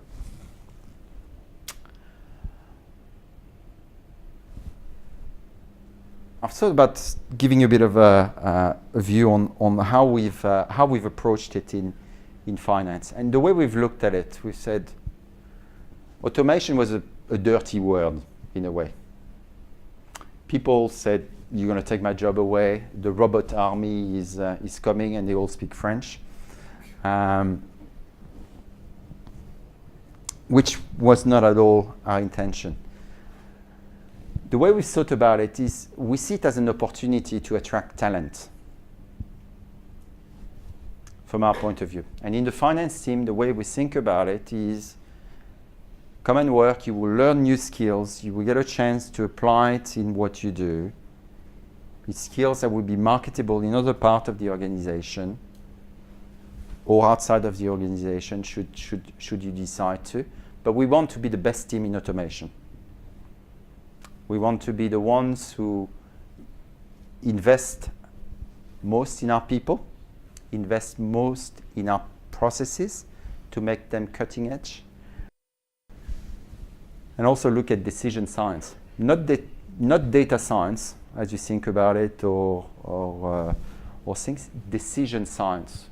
The finance team is the team that helps the business to make decisions, but can make decisions based on facts and information. So it's about decision science. What we'd like to look like and what we're working on, you know, it's more real time rather than monthly reporting that you have. We use automation to improve continuously our processes on an ongoing basis. People live and breathe automation, so they don't come to work and say, I'm going to be robotized tomorrow. I look forward to be working on this. a lot of our processes, the way we redesign them, we put a partnership around human and machine. So we have very few automation that run free. I should say we've got none actually, that run completely free. All of them, the way I look at it, is the machine either makes recommendations, the human makes a decision, and some form of robotic technology processes it. But it's a partnership. It's not a black box. It's a partnership between a human and a machine. And of course, we are very focused on cost from our perspective. I thought I put this one up because it's always very easy to talk about the good things that you've done and how successful you've been and what it means and all those things. And I take the example of quite often of Apollo 11. And I put that slide a couple of years ago when we started the journey to say that's what we are going to embark on. On 20th of July 1969, man landed on the moon. But what is not known is the journey started in 1958 with the first rocket, which was called, I think, Juno 1. There were 27 rockets between this one to this one to perfect the technology and to be able to land man on the moon. What that means, a lot of failures, a lot of learnings, and the acceptance that once you've chosen a path and you're clear on your aspiration, you need to pursue. You need to pursue, and you need to continue building on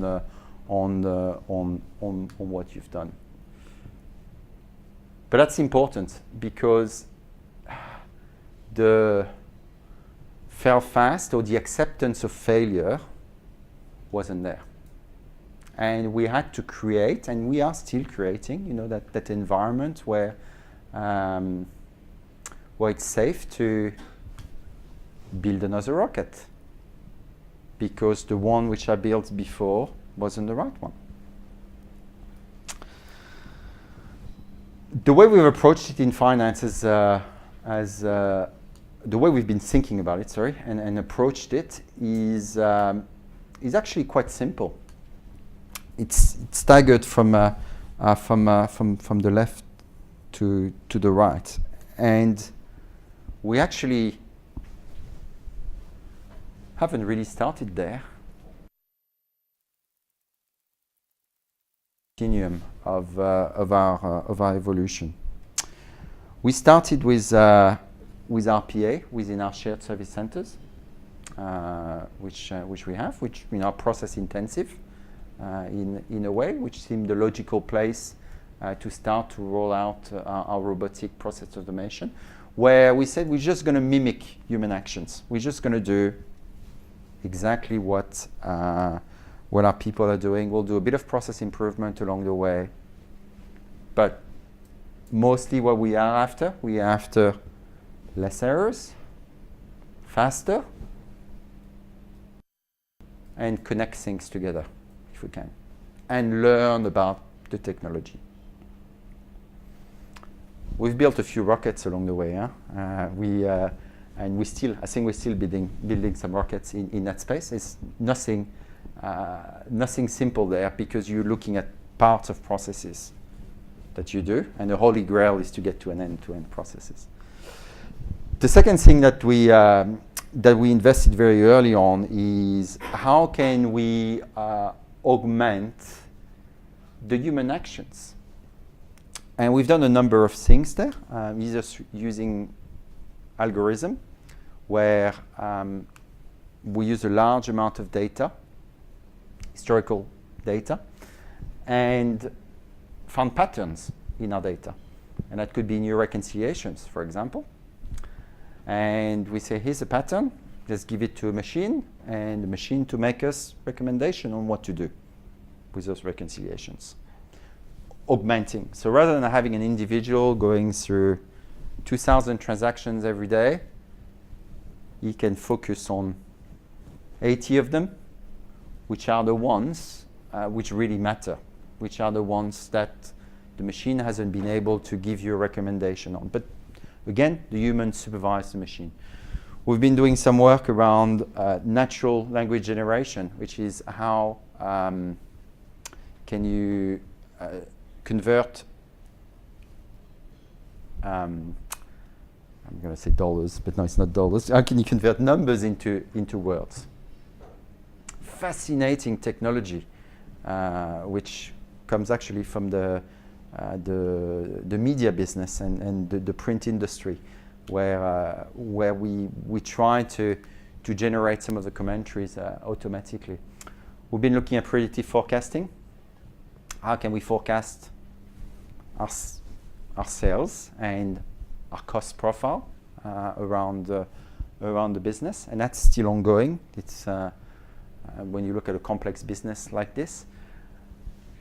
Well, we haven't done too much, but as I said, this is our big rocket. How can we get autonomous systems to close our books? How can we redesign completely our processes to be giving automatic advice to our people? That's a big rocket, but we're not there yet, to be fair with you. What we found is along the way, it's been very effective to start with simple technology. Nothing is simple, but with very simple technology, handpick the people, give them the ability to experiment. So we've done a lot of experimentation, and usually you think finance is not synonymous of experimentation, but give people the ability to witness it, to understand how it works.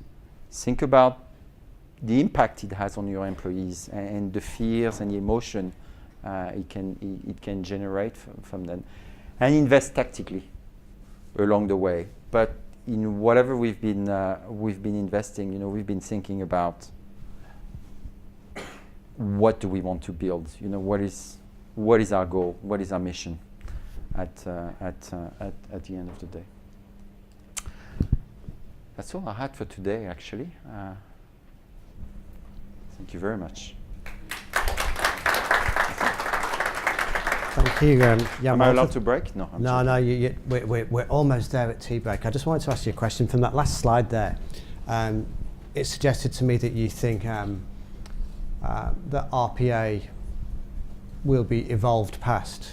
Is that the case, or am I misunderstanding? Do you think? No, I think it's a combination of technology. So, and if I look here, when we've been developing some of our solutions around forecasting, for example, we've combined it with RPA. So they're not mutually exclusive. That's why I said, whilst you look at it from the left to the right, you can come at it to different angles, but the logical point of entry because of the simplicity and the skills available is on the left. Have you been able to prove return on investment of RPA yet? I was reading a contrarian article saying that RPA had been a failure because our organisations couldn't prove the value of it yet. Have you've been doing it for a couple of years? Have you figured that it's been worth your while? Yep. Otherwise, I think we would have stopped doing it. And that's yeah, we started 5 years ago, so we've been at it for 5 years, and we had mixed successes. But it depends what you set up as your success factors or your success criteria. And let me be blunt here. If your obsession is only about releasing capacity within your organization, i.e. reducing cost, and that's your only and sole focus which you have, you will have challenges. Because RPA on its own is an enabler to create capacity within your teams, but it's not the sole focus. You know, the way we've looked at it, as I said before, is we wanted to de-risk our processes. We wanted to get our processes faster. We wanted our digital human capital transformation to be done through RPA, so people starting experimenting on processes which they are familiar with, and that they learn to be going into that digital transformation.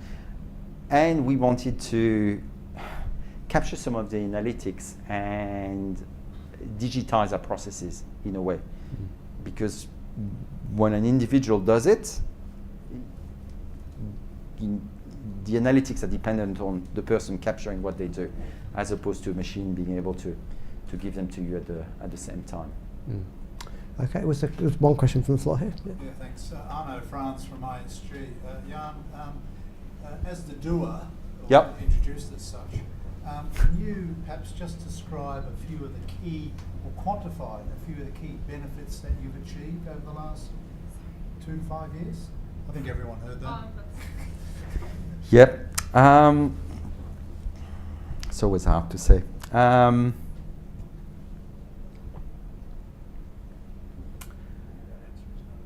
trying to think about the right way to answer your questions. If I think, I'm trying to also pick an example at the same time that will bring it to life. If I take one of the processes in finance, which is quite easy to understand, is our reconciliation process. Okay, our reconciliation process used to run over 24 days, I think, by the time we reconciled all parts of our ledger. And we do it in 8 days today. And we do it in a centralized manner with less people to be looking at. And we've redeployed most of the people that were doing reconciliation actually to governance activities, to look upstream and to fix some of the issues we have upstream rather than ticking and bashing at the end. But it's one of the examples. The other examples we have is we've got a process around letter of credits, issuance of letter of credits for some of our customers, and it used to take us, I think it's 36 hours. Now it can be done in 2 hours. Because of the convoluted nature of the process, and it's not just RPA, which we've put in this case. There's some amount of machine learning, some digitization, and some RPA coupled together. But it's, if you apply yourself to your process and re-engineer the process and put automation into it, and you're clear on the benefits you want, you will achieve them. Well, as I've been automated out of a job by a slide here. We've got a 10-minute break. We've got one question. Mohit gets to hold up the coffee. I'm standing between you and the coffee, so never. Just a quick question, because I think it's very important for audience to know that 5 years back, or 4.5 years back, when we started the journey at ANZ Bank, automation was a taboo. We can't talk publicly, can't go to the media, all those stuff. Now you are doing automation experience labs openly in Melbourne, Sydney, Auckland. What has changed in the last 5 years that you are now coming open out from the closet 3 years back and now? I think the organization has gone through through dramatic changes over the last few years. If you think of it, we talk about new ways of working in the organization, which is working in an agile manner, embracing digital technology, and this has gone into the vocabulary of the enterprise as being the way we operate and the way we want to be perceived, but more importantly, the way our employees experience it. I think that's number one. Number two is through some of the examples which I've given you. We've got thousands of different examples of automation. It's important that we are being transparent with the people, and Mohit was referring to what we've done in our locations. We've opened parts of the floor where you can come as anyone and witness some of the automations that we've done in the past. So touch and feel, understand. That algorithm that does a reconciliation. How does that work? Can you talk to me about it?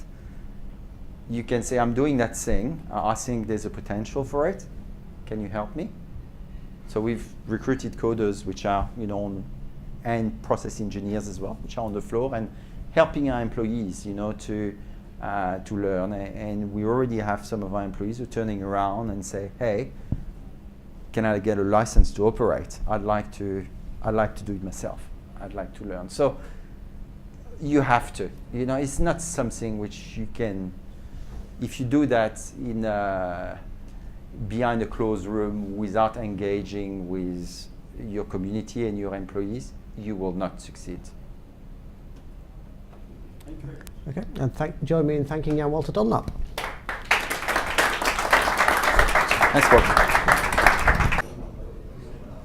Now we've already had some really interesting presentations, so we'll crack on now. We've been talking a lot about the theory and some of the realities of implementation within organisations. So now we're going to have another session with a speaker talking about actually getting things done and implementing them in a well-known, high-profile organisation. So please join me in welcoming Sukant Sadi, who's Executive General Manager for Automation at Suncorp.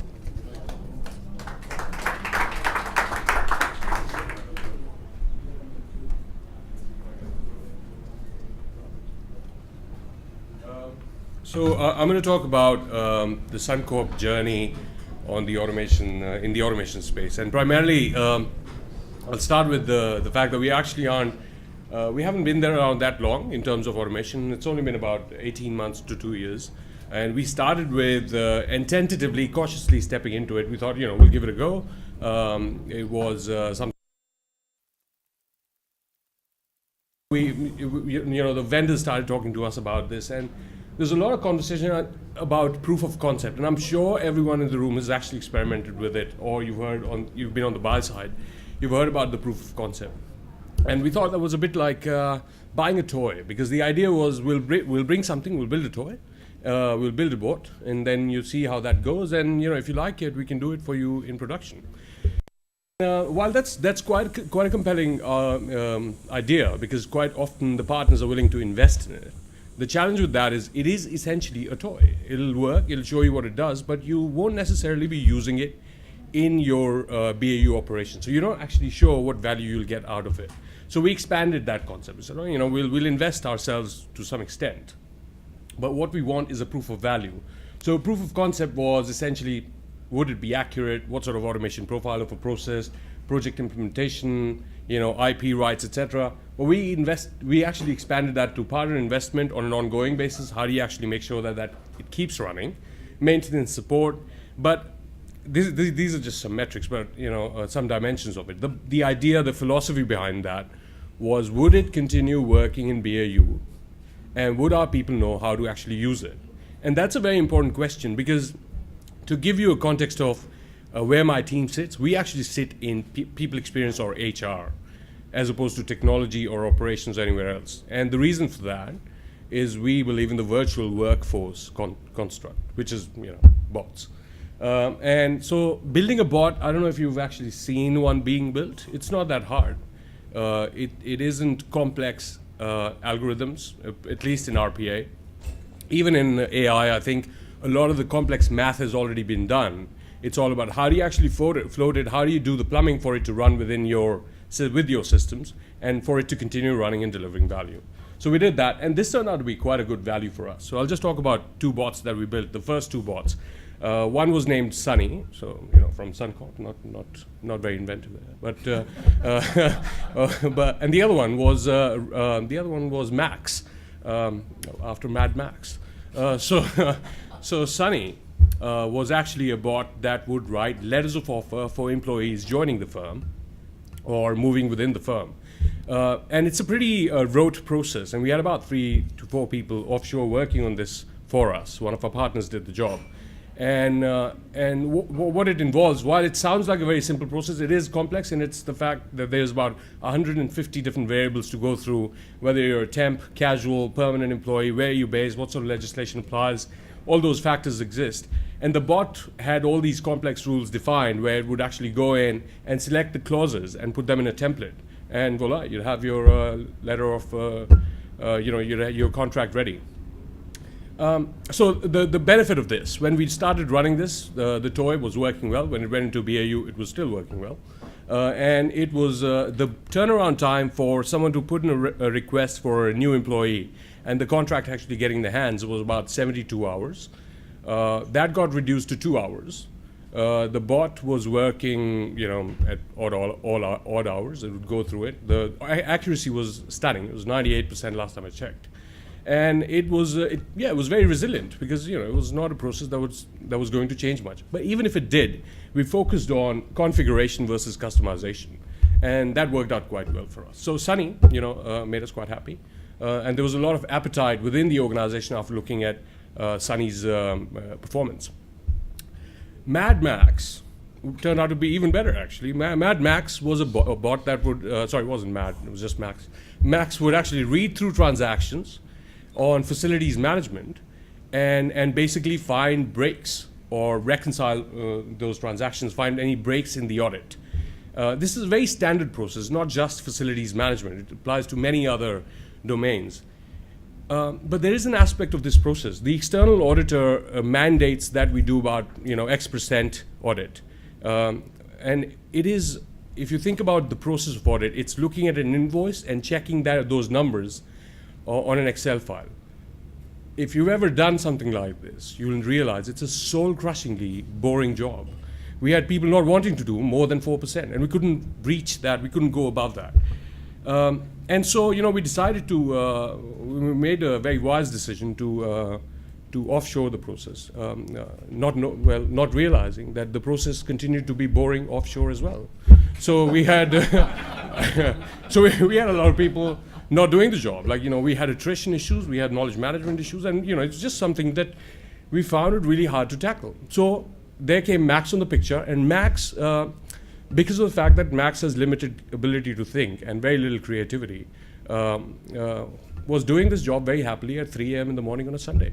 We were very happy about that. And Max was doing about 100% actually of transactions.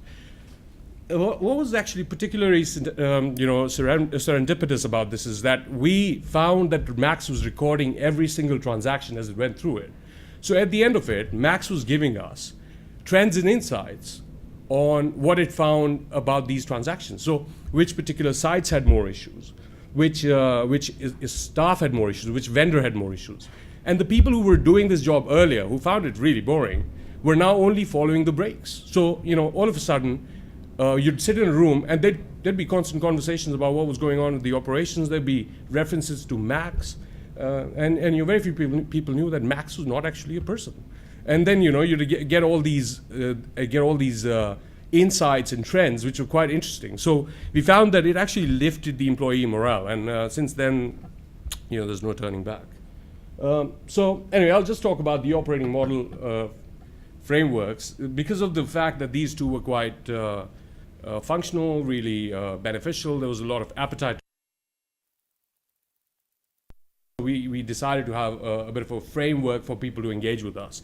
And the idea was you could go really view, wherein every single bot goes through this funnel, and then you build something. The problem with that is, well, it's very slow, and then you miss out on a lot of opportunities. We wanted this to be a bit more autonomous, but then on the autonomous side, you've got no sharing.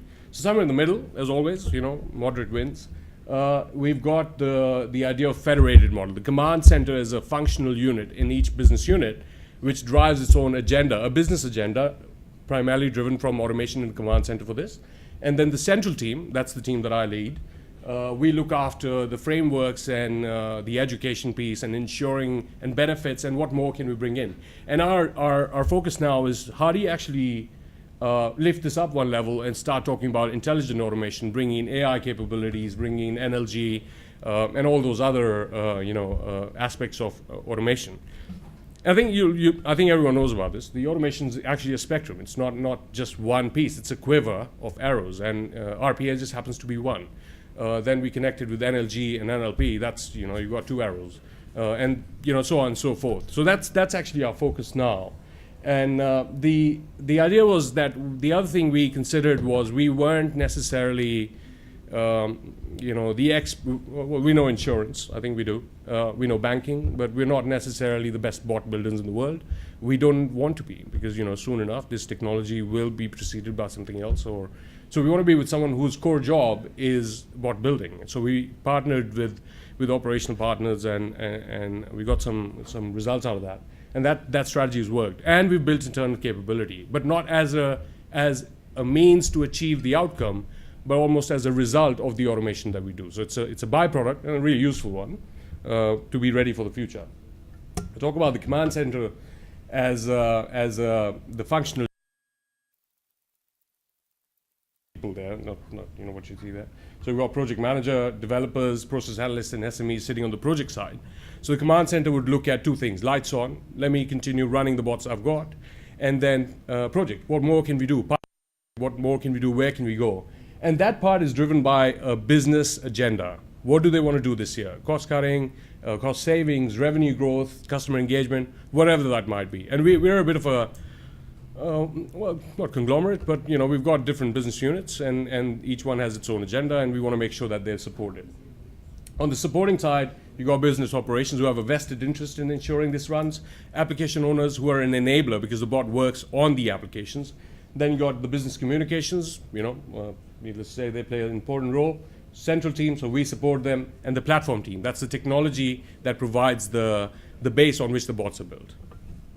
Here you have a spectrum there. I think I picked it up from somewhere.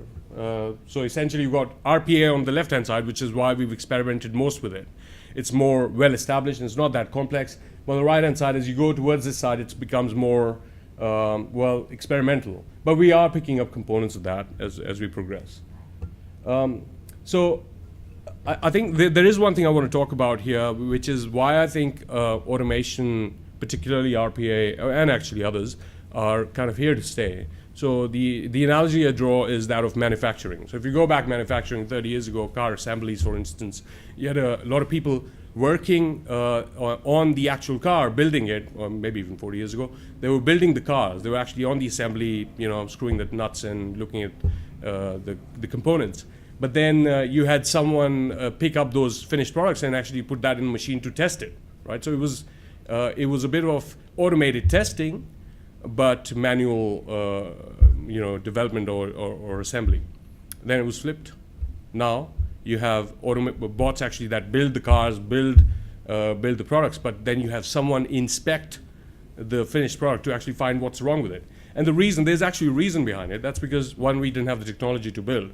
But the other thing is the space of testing what's wrong with something requires, it's a very vast field. Anything could be wrong with it. It could be multiple things. So you can't actually program that bit. It would be really hard. In the services industry, we didn't have the capability to actually automate that part. But now we do, because you've got presentational automation, you've got AI, you've got all these tools that actually mimic your user actions, and therefore you can actually build it. But the part of testing it, the part of ensuring that it continues to run, that still is with someone to actually test that. And therefore, we have we built we deliberated on this. There's a construct called the bot owner. What we feared when we started building bots was, like, if something goes wrong, let's say Max got something wrong, you could be, and Max has no capability to defend itself. It's not there, you know. It's very low vocabulary actually, and finds it very hard to construct an argument. But what we've done though is we've actually got a construct of a bot owner. If Max does something wrong, John looks after it. So if Max has ever made anything wrong, it was actually John's responsibility to ensure that happens. That's just one of many operational frameworks. That's John leaving the country. Max had many, inspired us to put up these operational frameworks, which enable us to ensure that these bots continue working. So change management framework, exception management framework, continuous improvement, continuous enhancement, bot ownership, and various other pieces. And I feel that's actually the more complex part. Building a bot isn't necessarily. Fixing your process absolutely is essential. But we've had that for a while. And the other reason why I think this is here to stay, well, that's probably making a tall claim, but I think it's going to be here for a while, is because straight through processing, you'll hear a lot of technology people talking about it, and there is nothing wrong with that construct. We have been trying to get it done for the last 30 years. Platforms have been sold to us saying this is straight through processing. You're never going to need anything else. But we always end up needing something else. And I think it's the reason for that is you have a finite budget for what seems like an infinite set of requirements. And so you end up having to do manual workarounds, for which we've got automation. Other considerations for this, obviously continuous transformation, so you want to include robotics as an optimization, and not just robotics, automation as an optimization lever in your KPIs, in your people's KPIs. Now, I'm not sure, I don't think we've done that actually that well, but there is certain parts of businesses that actually own that. So command centers for one. You've got to have automation, performance, and evolution as a key metric defined. Operating model, you want to be able to do enough so that there's momentum, but you also don't want to be on the bleeding edge. So there's always an idea of test, fail fast, and fail small, which we've implemented. Capability build, we've actually talked about business leader immersion. There's a lot of, and there's not a lot of problem with this, because there's inherently a lot of interest in automation from business leaders because they don't want to be left behind. So use that as a momentum. SME training and internal technical capability, build it as a result of that. Strategic planning, so look at your virtual workforce, where that's going to go. And lastly, change management. I can't emphasize on that enough, because I think change management could potentially break your systems. But if you do it right, it can enhance and enable it as well. I'm not sure I'm doing for time, but that's it from our side. Thank you very much, Sukant. If you just want to stay here for a second, if there's any questions from the floor. I noticed early on in your speech you mentioned that you're housed within Suncorp, I guess, within customer experience. Often people from outside the actual proper corporate world view it as a technology challenge. Can you explain why you think it's best housed there, and how you then interact with your colleagues from the technology department, for example? Sorry, minor correction there. It's actually people experience. People experience. We're in HR, right. And the construct uses virtual workforce. But it sits there. It could very well sit in the customer experience piece. But I think we're looking at this as an enabler for better customer experience. So customer experience will know what the customers want. How do you actually get to it then becomes a problem. Now, if you go to technology, there's a bit of, why should we do it? Let's change the platform. There's a bit of that. But the bigger problem is they're not necessarily the owners of the business problem. They're the owners of enablers for the business problem, primarily from a technology standpoint. This is a bit of a mix. This is right there between, because it's on the presentation layer, or with AI, it's modular. It can connect with your APIs to your core systems. Technology will lead your core systems, and you absolutely need those systems of records and engagement. Whereas this is more, what do we use this for? Build business solutions that actually deliver results. So while we've, like I said, we're in people experience, so we're in HR, we enable the command centers that actually lead it from within business areas, and they tap into the practices that we've got and the capabilities in technology to build this. Were any Suncorp employees nervous about the move to automation? We've spoken a little bit about the impact on existing employees, and most people say that they're excited by it, but there must be some level of anxiety as well. If there is, I haven't seen it. Now, I'm sure at some stage there would be a level of apprehension. But frankly, what automation is enabling us to do is actually automate the road tasks. So we're taking, I think one of the consultants said this, we're taking the bot out of the human, so we're taking the road tasks, the ones that make you bored, and automating that. And I talked about that example where the people doing the audits were now following up on breaks, so they found it a lot more interesting. So they had a lot of fondness for Macs, but we've found similar results in other areas. So I think there might be eventually some sort of apprehension. We just haven't seen it. The other thing is we've got a few other bots that actually send out SMSs to customers at certain times, and that's increased our customer engagement and touch points. And to people who are working and connecting with customers, that's actually a great thing because that enables them to build that rapport.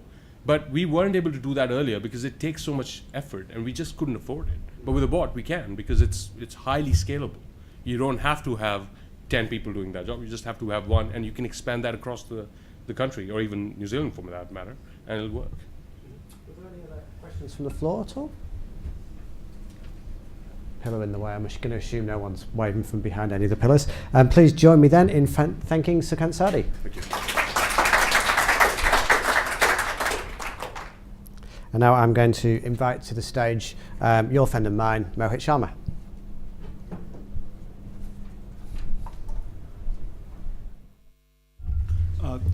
Thank you, Paul, and I hope everybody's enjoying this session. I think there's a lot to come. The main thing is the doers, the panels. I'm looking forward to that panel session in next after my session. And I think we have consumed a bit of a time during the break. And to make up for the time, I will cut short my presentation. And anything you want, I'm also, everybody knows me, so please feel free to contact me afterwards. And I'll give you the detailed information. But I will just wrap it up faster, my session, because I want the panels to be much more interesting and long. And I'm happy to sacrifice my time for them. About Mindfields, I think everybody knows here, who was here from who knows us directly or indirectly. We are a niche firm on automation. We do. I think I don't want to sell Mindfields here. I want to be just just let you know how we evolved and what is our vision about our growth. And a typically consulting firm, and we were asked to. We are the fastest growing company recognized by Deloitte's in 2017, and Gartner has also recognized us as one of the niche consulting advisory firm in RPA space. We are the only Austrian-owned company, other than the Big Fours. We are not the Big Four, so among the Big Fours, we are been ranked with them.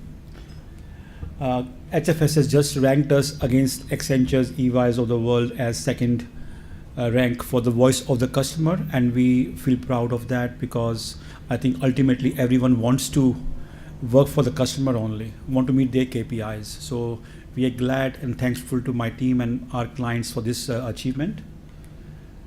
So the basic agenda for my session is to brief you on how evolving.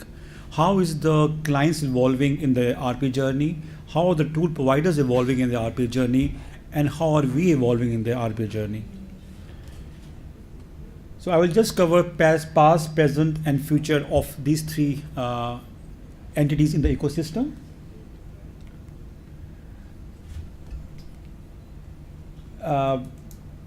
As we all know, the RPA started with routine process. The second will be judgment process, which is the current juncture. And we are seeing a lot of interest from the clients who want to automate the process where you require judgment for loan approvals in the bank, mortgage applications approval in the bank, credit rating company, so how they approve those ratings. So we are doing judgment-based process. Next, going forward will be analytics-based automation. And we are also looking at automating Hadoop, R, Tableau, using Spark. Not only the tools which are in the market like Automation Anywhere, UiPath, Blue Prism, but also looking at the tools like Tableau, Einstein from Salesforce, what features they have got inbuilt, which you can utilize to automate. And going forward, it is AI based. So we are working with some banks on how to automate KYC, AML, using AI features of other tools that are in the market, using RPA as a base. We're also doing some work in the OCR, in which it's a pattern-based machine learning and AI-based automation using various tools, and again, making the RPA tool as an enabler there.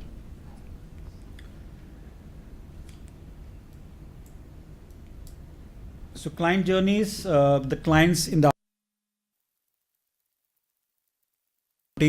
at that time, most of the client thought and believed that automation is a taboo, and they were quite confidential about their journey. They were testing the waters. Now I think the clients are coming up in the open, and it is known, it is an adjective now to when they are saying that we are doing automation in the market. In 2016, they started doing some POCs. Now they are in 2018, they are doing small pilots, which is going live in production, 5 process, 10 process. And going forward, they want to scale it up to 50 process, 100 process. I think it will take about 6 to 12 months where the clients start scaling up their operations, and they're learning from their journey in the first phase. So quite briefly, 2014 testing the water, 2016 starting the POCs, 2018 small scale, and 2020 going big. And some clients of ours are already big in terms of 1,000 process in production. I think one of the blue banks here in Australia is doing that. And how are the papers 4 years back with no password controls? Then they got Citrix-based applications running on them. Then they got enterprise level architecture to maintain an architecture, enterprise-wide automation. Then they are using machine learning and AI as add-on as a features in their tools. For example, if you look at IQBot from Automation Anywhere, it is a machine learning and AI-based functionality which they are trying to put an add-on for their enterprise level RPA tool. You can see UiPath also embedding Abby as part of their next level of features in their tools. I think what we predict is that the tools will evolve fast, more faster. They will get more features more faster, but they will also become quite complementary with other applications in the ecosystem. For example, talking with the cloud, with Azure or with Google Cloud. I haven't seen anybody talking to Alibaba, but I think it will also happen very soon. I think China is the untapped market for automation at this point of time. A lot of our clients, like who have got operations there in China, are trying to explore Alibaba as cloud.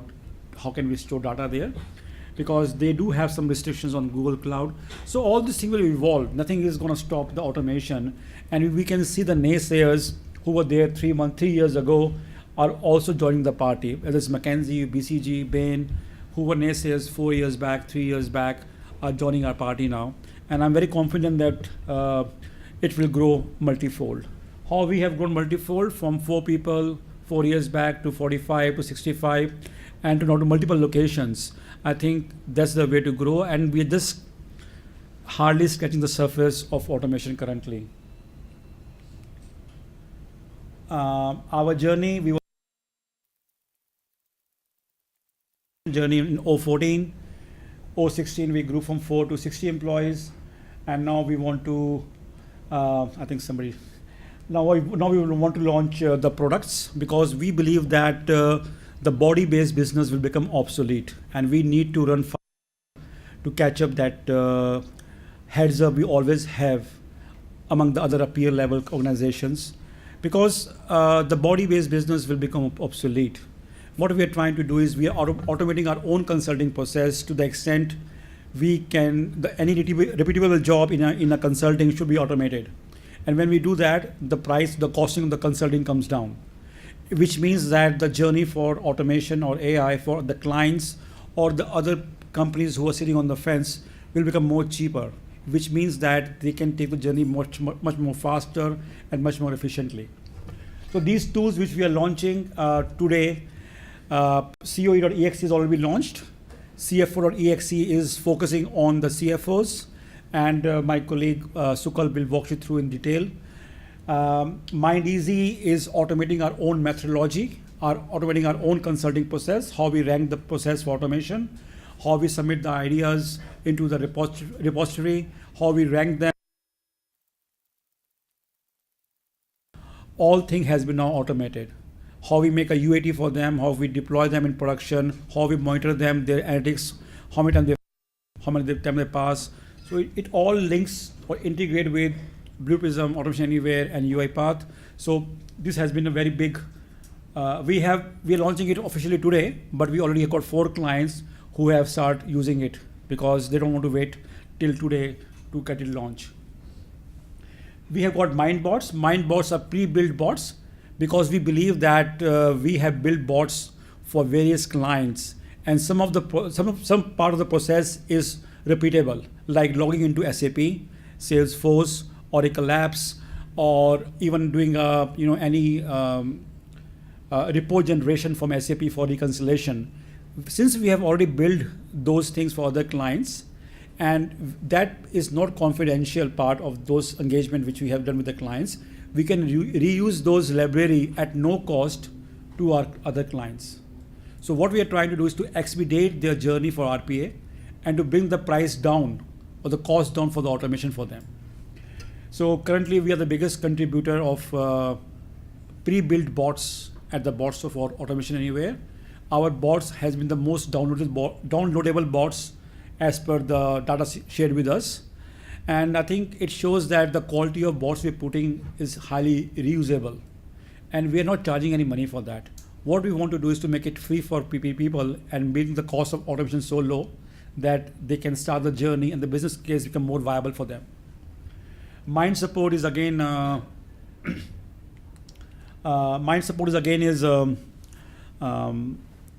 support for the bots in production, because when the clients build the bots, they want to support now. So they were struggling earlier to have in-house, which were quite expensive for them. So what we are doing is that we are bringing the cost of support so low that it is cheaper than having an in-house person for them. Mind Uni, again, another initiative where we are teaching or we are giving the education on how to build the bots, how to do the consulting at using Mindfields methodology. So we believe that we have an IP, and when we share our IP with our clients, it enhances. We don't believe that by hiding our IP we'll become rich. I think the more we share, the more we will gain. And we are seeing that the more we have trained our client on the automation journey, the more they are doing, the more they're coming back to us because they want more support. So I think the basic, our principle of giving education free of cost is coming back to us. So I will not take much more of time here, but our clients over last 4 months have, we have won the biggest Japanese company, we have won the biggest water company in WA, largest hospital chains. I think I don't want to, I want to be humble here, but so I don't want to boast too much about our credentials here, but I think it's all the hard work of my team and our team and the clients' trust in us. Thanks again for your time here. I will not take much of your time. I would like any questions you have, please feel free to contact me. And all these products will be available now in the public domain, and you can get more information about them from us. Thank you very much.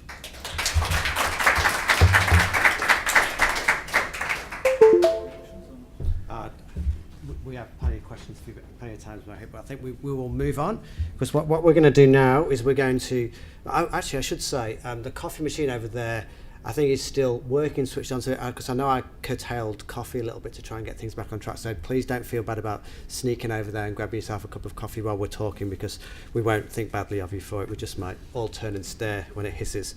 But anyway, what we're going to do now is, rather than having people present at you after. We're going to have a panel discussion, and we're going to have another one later on as well. And this is going to focus on some of the issues about humans working alongside bots and working alongside automated systems, and how it actually works within organisations. I'm going to be joined on stage for the conversation by Robert Walliser from IAG, Fawad Fadaghi, who is an analyst and managing director of Telsight, a highly respected research analyst firm, and Sukalp Sharma, who is the newly appointed chief executive of Mindfields. And so please join me in welcoming them to the stage.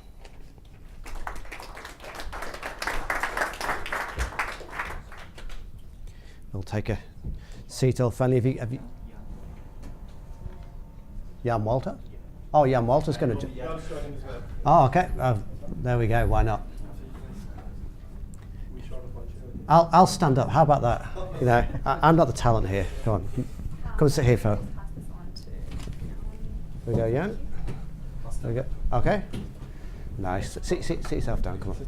Righto. So in terms of having a conversation about this, I think we've spoken a lot about the benefits of automation and also the opportunities provided for humans in this world. But it's also important to remember the humans in the equation. And I guess that's the point of this session. We haven't spoken with IAG. Before Jan was on, I thought you were going to be the only end user organisation. So I was going to start with you, just to get a bit of an indication of where you are on the journey to automation, RPA at IAG, but then also how you've included your existing staff in that, so that people aren't taken by surprise and feel like they still have a valuable part to play.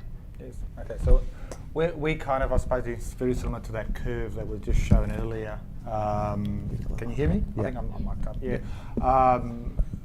That Mohit showed. So we kind of sort of early stages of sort of delivering robots into our processes. We're also looking at where we can apply machine learning, artificial intelligence, and the like. Not too dissimilar from, I suppose, what Suncor will be doing as well from the earlier presentation.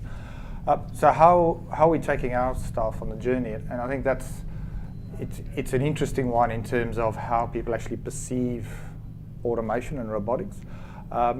Interestingly enough, what we found is they see it less of a threat sometimes to offshoring, and they seem to have a bigger fear for that. But I do think it is beholden on us as an organisation to help our staff get across what the challenges might be for the future of work with automation. We've got a number of activities that we've established in terms of programs about how do we enable our staff to understand what the future of work might look like, and how might they best prepare themselves for that. And we really do four things there. And the first one is we try and help them understand what the future of work might look like. As we've been talking about in its conversation earlier, what might be the impacts on society and indirectly to them. The second thing is we try and help them understand more about themselves and what they might do. In particular, what their purpose is, because we find if you can align this with someone's purpose, it just becomes a lot more impactful and gets them more motivated to want to do it. The third thing is about making sure that we hold our managers to account. We've got a structured plan where all managers have to make sure they have development conversations, and those are structured in a certain way to make sure that conversations are being had with staff to help them along. And lastly, to make sure we've got the appropriate programs in place that we can actually, using modern learning techniques, to actually provide information to people who want to learn. So yeah, and Fawad, you obviously in your line of work, you speak with lots of organisations to try and get a handle on what's going on. Do you get a sense that there's disparity among preparedness for the future of work across organisations, or is everyone roughly at the same stage? Look, I think a lot of organisations are in the pilot phases when it comes to automation. So we're at a stage where it's very exploratory. Organisations are still trying to find their feet around how they deal with this issue. I guess the big challenge is what happens when there is possibly an economic downturn, where there's some sort of external forces, increased competition in the market, and mergers and acquisitions, and all these kinds of things which drive organisational change. I guess the challenge from an employee perspective is how might that automation or plan around automation will impact them during the downturn. So during the good times, it tends to be something that there can be a lot of positivity around. I guess it's how organisations deal with their employees in the downturn. I think that's going to be an interesting one to see what happens in the horizon.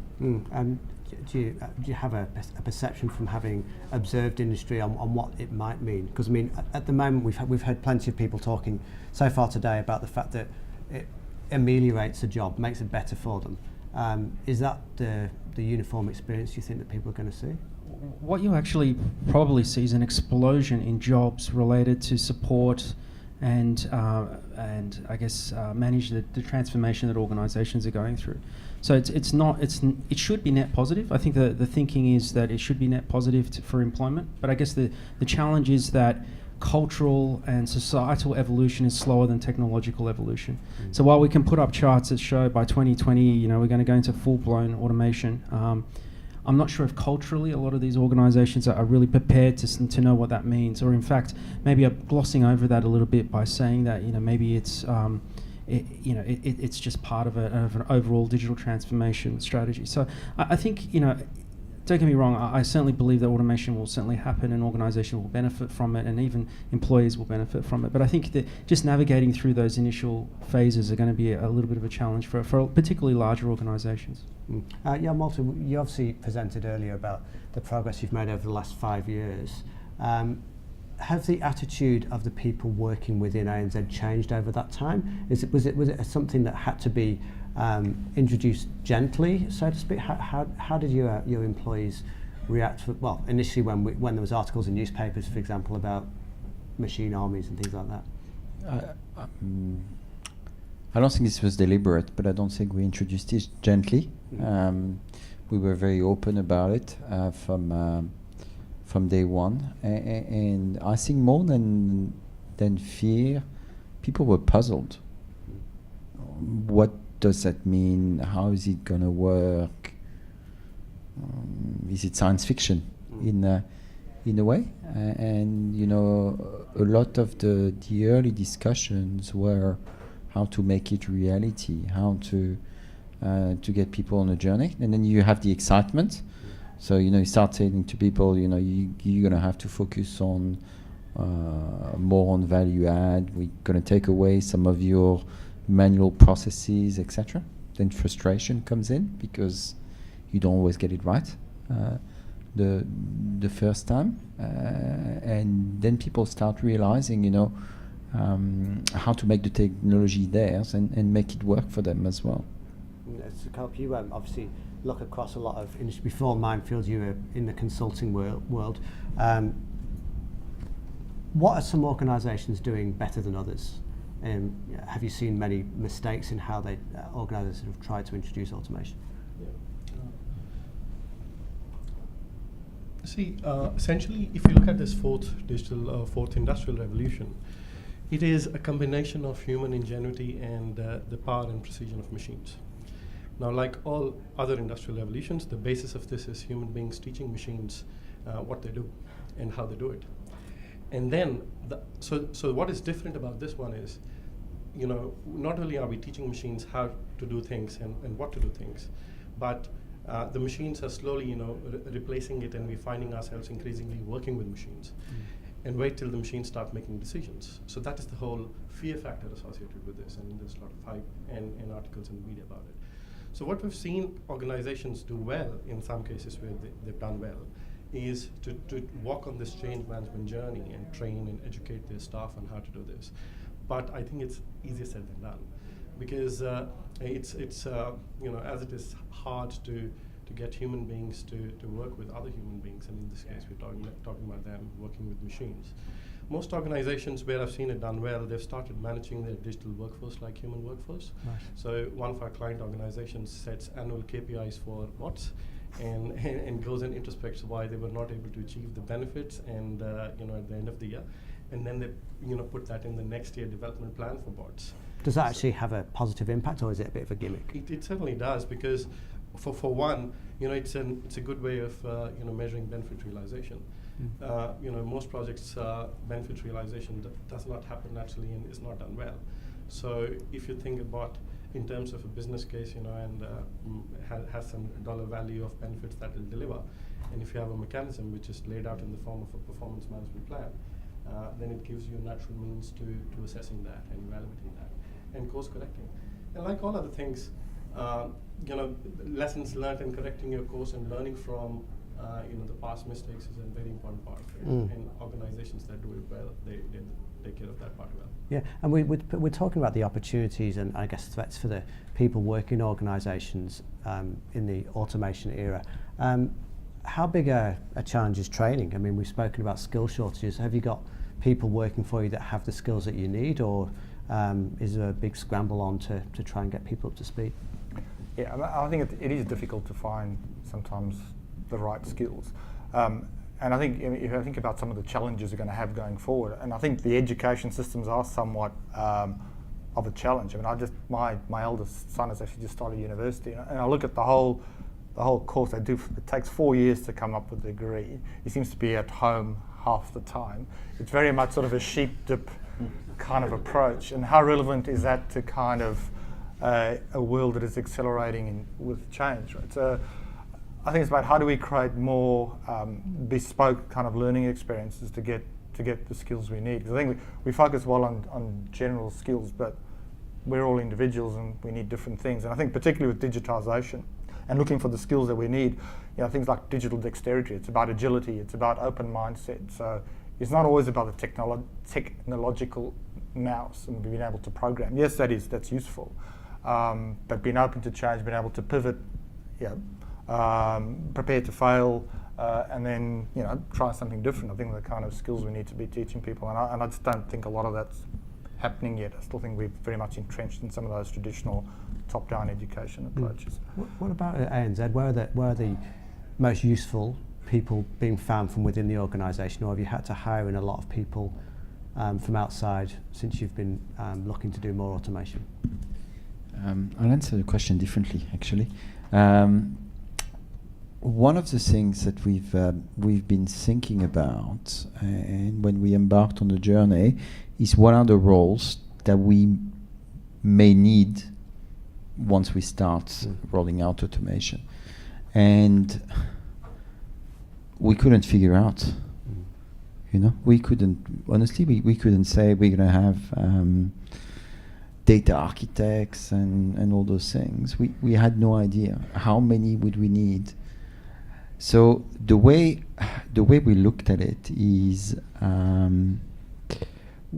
we looked at the competencies that we thought we would require.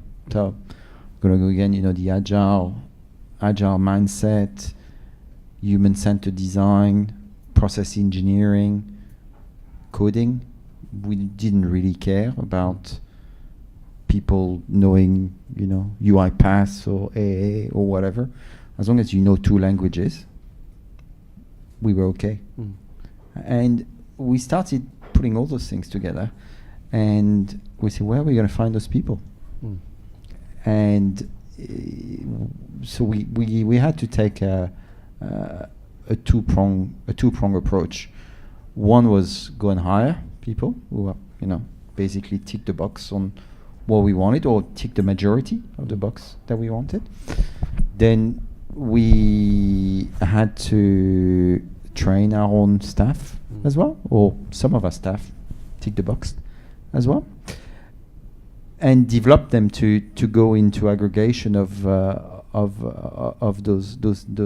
those capabilities rather than roles. And we are still evolving as we do it. Another interesting thing that we're doing is we've taken a pool of and that's in our technology and in our data space. We've taken 60 individuals out of the business, I should say, and those people that put their hand up and say, we'd like to be retrained. Okay. We'd like to become engineers. And I think we had more than 600 people apply for 60 positions. Okay. So it shows you the interest of of people wanting to retrain and do things. And it's a 6 months program where we're focusing on building capabilities, not for technology only, but to re-inject them in different parts of the business. Yeah. This is ongoing, but I hope that's some of the things which, as I said before, we're building a lot of rockets, and some of them will be right. It suggests to me that not only is it an area that people are enticed by, but also that there's a lot of people that have concerns about their longevity in their existing roles. Fawad, you speak with lots of organisations for your studies. Do you have a sense that there's a different way people view their careers in the current era and how relaxed they feel in their current jobs? It's really interesting, Paul, because I conduct a lot of training sessions looking at different types of technologies and schooling executives and all kinds of organisations. And the interesting thing is you just mentioned that you had 60 spots and you had a tenfold number of people. That kind of, as Paul points out, speaks to the level of concern maybe that people have about their roles going forward. So I think a lot of organisations have difficulty in giving either confidence or otherwise around the future of the roles in the organisation. Now, some of that is probably unfounded, but on the other hand, there is a general fear. I guess the great example. I did a training session with an organisation that announced a whole lot of redundancies before the training, like a couple of weeks beforehand. And it was the most glum, difficult to excite session that you can imagine. Everyone was like, why is he saying that? Why is he telling me this? What's the secret message behind this digital training behind it? Why are they telling us this? And so I guess handling that is very, very important. In terms of where on the cycle you bring in the training, the material that goes into it, and again that level of comfort that you give organizations need to give to people around possibly the pace of change that might come around. It might be fast, but I think it comes down to being honest around that with the employee. And in terms of obviously in your role, you're not necessarily selling technology but you're selling processes. You're selling advice. Do you feel anything from your side of the fence on any duty towards the existing staff within an organisation? Well, yeah, absolutely. So. When we go and sell something to a client, we don't sell technology, we don't sell consulting, we sell a value proposition. And oftentimes that value proposition is founded upon the principles of freeing up capacity from the mundane, mechanical tasks, so that people can upskill themselves and contribute higher or contribute more productively. One of our clients, in fact, we've done a lot of work for Australia Post, and apologies for quoting you, Craig, but I think this is one of my favorite client quotes. So after we had implemented these processes, Craig said, well, what I'm most happy about is that I never knew these people were capable of doing the higher end, more intelligent work that they're doing now. So basically, we directly contributed to uplifting the intelligence of the organization. So as has been the theme today and has been pointed out a number of times, there is an element of agility required, there is an element of upskilling required, but this should more be sold as an exciting proposition, a proposition to develop for the betterment of the staff and the organization. Yeah, I guess this is the journalist in me asking the simple question, but we'll wrap up the panel in a second. Is your sense, and this is open to anyone here, is that ultimately automation will lead to more or less jobs? It's interesting what stats you read, right? So, yeah, I was looking at some of the stats actually before this session. So you see anything from about 2030. Or, like 80% of jobs will be impacted by automation. Maybe some might say lower figures. I think it's a guess. Yeah. But then on the other side, you also look at stats that say, by 2030, more than 50% of the jobs don't exist yet, right? So yes, we're destroying roles potentially, if you can call it that, but we're creating more along the way. And I think it's, as you said earlier as well. So I think the change is there. And I think just to know, we talk about the fourth industrial revolution. We've been through this 4 times before, guys. If you think of the first presentation where we sort of had the video of what each one of those entailed. There were machines in all of them, right? So they've always been kind of a threat to our workforce to an extent. But through every kind of revolution, industrial revolution, things got better, right? It's hard to say we've gone backwards. So yes, it does impact people, and I think what's different this time is maybe just the speed of it. We've got to probably adapt quicker than what we did in some of those others. So there's probably less time for reflection, right? But I think inevitably the world's ended up in a better place. So you can either, that maybe doesn't always sell as many newspapers though, when you sell good news. But you know, I think you can take an optimistic view of it, or you can take a pessimistic view of where we're going, and the facts are to support both. Yeah. Did you have a view on that, Yamamoto? I think it will lead to more, personally. I don't want to take a bet on how much, but different jobs and different business models as well. And you think of the third industrial revolution,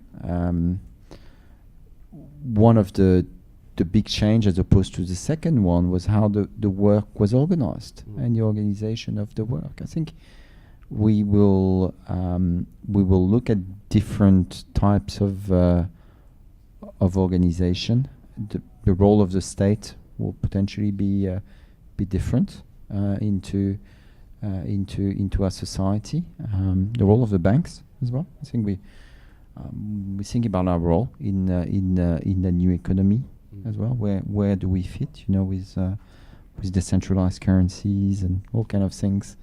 Like this there's a lot going on in that space. But I'm optimistic by nature, and I think people will adapt and will learn and come up with more knowledge and wealth at the end. Was there any questions from the floor before we wrap up? Just down the front here. He probably shouts because unless they're. Oh no, there we go. Is it on? Yes, it's on. Thank you.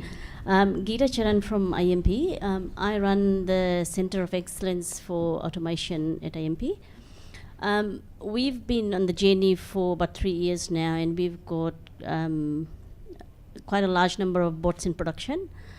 My question was around run costs and maintenance.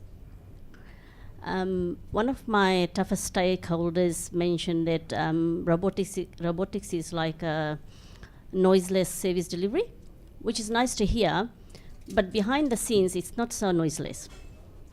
There's constant change to underlying applications that we have to do. There's the cost of licensing, and then there's people managing the robots. How are you finding the cost of run for robots?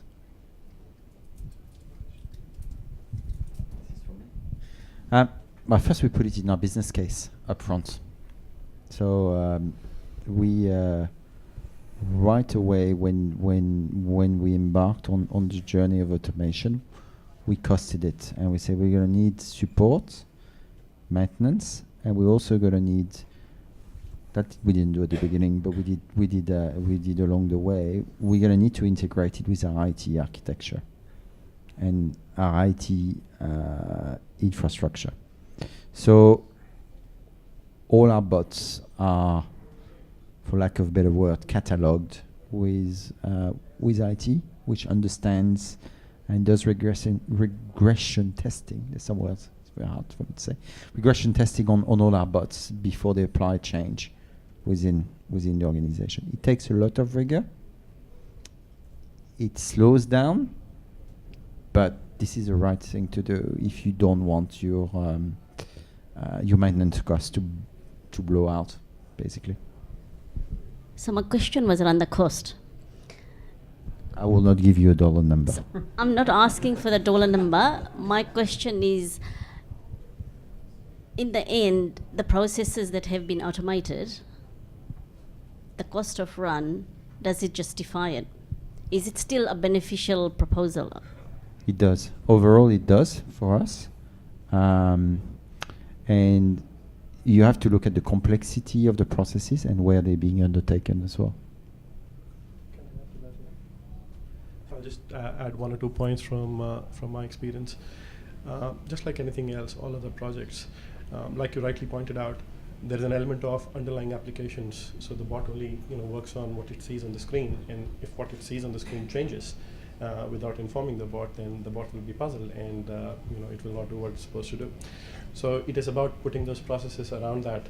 It's about maintaining that cross-reference of this bot maps to 15 different applications, and if anything is changing on those applications, then, well, certainly the CEO should be informed upfront. So putting those processes in place which minimize the cost of or optimize the cost of running it. I know it's a bit of a theoretical answer, but these easy things are often the hardest to do. And we see it over and over again in organizations that these structures are not very well defined. It's the complexity of organizations mapped with the complexity of their underlying application farms, which make these simple things difficult. On that, and I'm going to do a bit of selling now, we're going to talk about one of the applications that we're launching today and how it enables the optimization of that journey. But again, regardless of with or without that application, the underlying point is that if we do those 3 or 4 things right, which is having the right accountabilities, having the right governance structure, and the reason why I say accountabilities and governance structure is that if someone's making a change to an application and the other parts of the organization are not getting informed about it, then there should bloody well be consequences for that. So they should conform to the agreed and laid down rules, and that's where the importance of a governance structure, the importance of having a well-oiled roles and responsibilities framework come in. So it's a number of things, but when done correctly, certainly support and maintenance is a small part of the whole thing, and the values, the benefits outnumber the costs. Thank you very much for the question, and we'll wrap up the panel there. So thanks very much to the guys. I should mention as well with Forward on the third, you should look up some of the Telsite research. They've done some really interesting stuff on the future of work. Most of it's available on your website or abridged versions. Well worth a read. Please join me in thanking the guys, and Sukalp is going to stay up on the stage and speak to you as well. All right, so let's cut to the chase. So the intent and the focus of this session is going to be the approach that we are taking to consulting and how we're trying to change it. So after a career in consulting for the good part of the last decade with KPMG and EY, I have done a lot of consulting.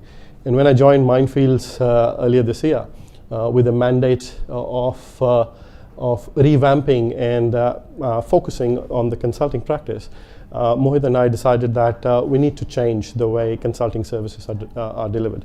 The underlying thought process was also guided by the fact that we need to make the assimilation of automation easier within organizations.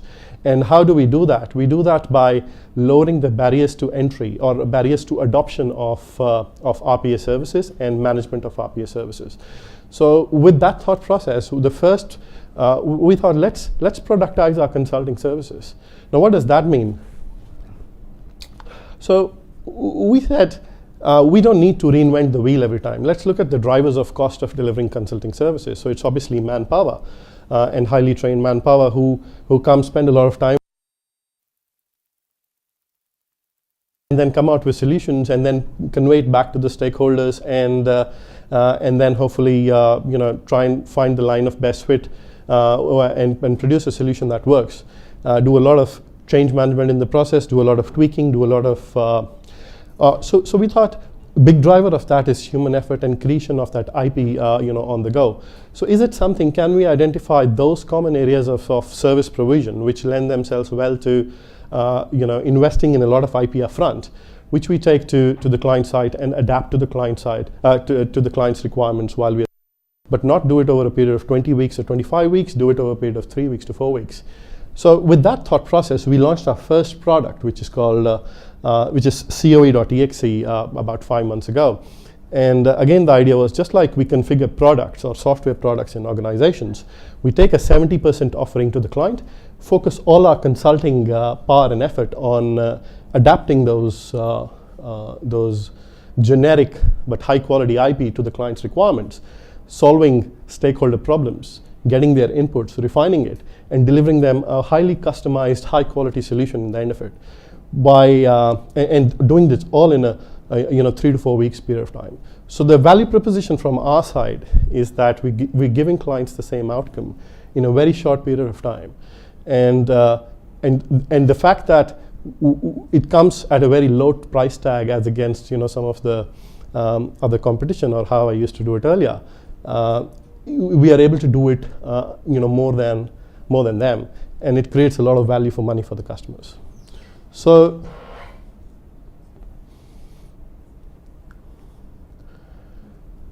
today we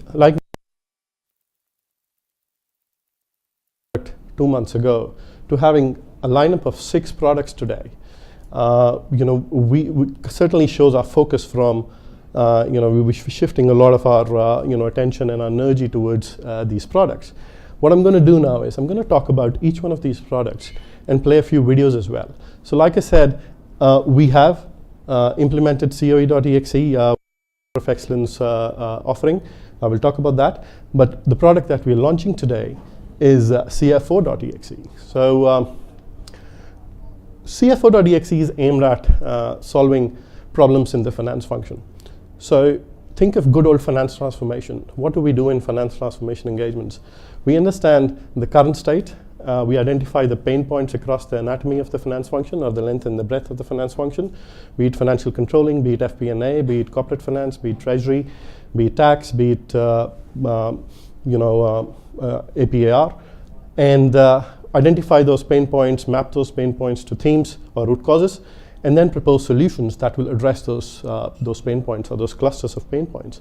So what we've done is, well, we understand, because we've done a lot of finance transformation and we understand finance, we understand the commonly occurring problems across the length and breadth of the finance function. So if we go to an organization, understand how their finance function is structured, through 1 or 2 workshops, understand all their pain points and map those to the commonly observed pain points that we see, and then come out with, and then we have a digital library of solutions that we have implemented across organizations. And we have a library of solutions that we have not implemented across organizations, but we are very capable of implementing across organizations. So if we map the problems with the digital and the non-digital solutions, and then prepare a roadmap based on the client's preferences, where we are able to create a very powerful value proposition for the CFOs or the finance functions within a period of 3 to 4 weeks. And that's the basis of CFO.exe. I'll play a very short video which will further. In a world where operating environments are increasingly volatile, complex, and ambiguous, the inability to make the right decisions at the right time is a competitive disadvantage. Thriving in this fast-paced, unforgiving environment requires financial leaders to future-proof their businesses. High-performing CFOs must therefore leverage timely, accurate, and actionable insights to help steer their company to a strong future. To enable CFOs to transform their finance function and leverage disruptive technology offerings such as robotic process automation, machine learning, artificial intelligence, and chatbots, Mindfields have developed a fixed-price, ready-to-roll-out digital finance transformation package called CFO.exe.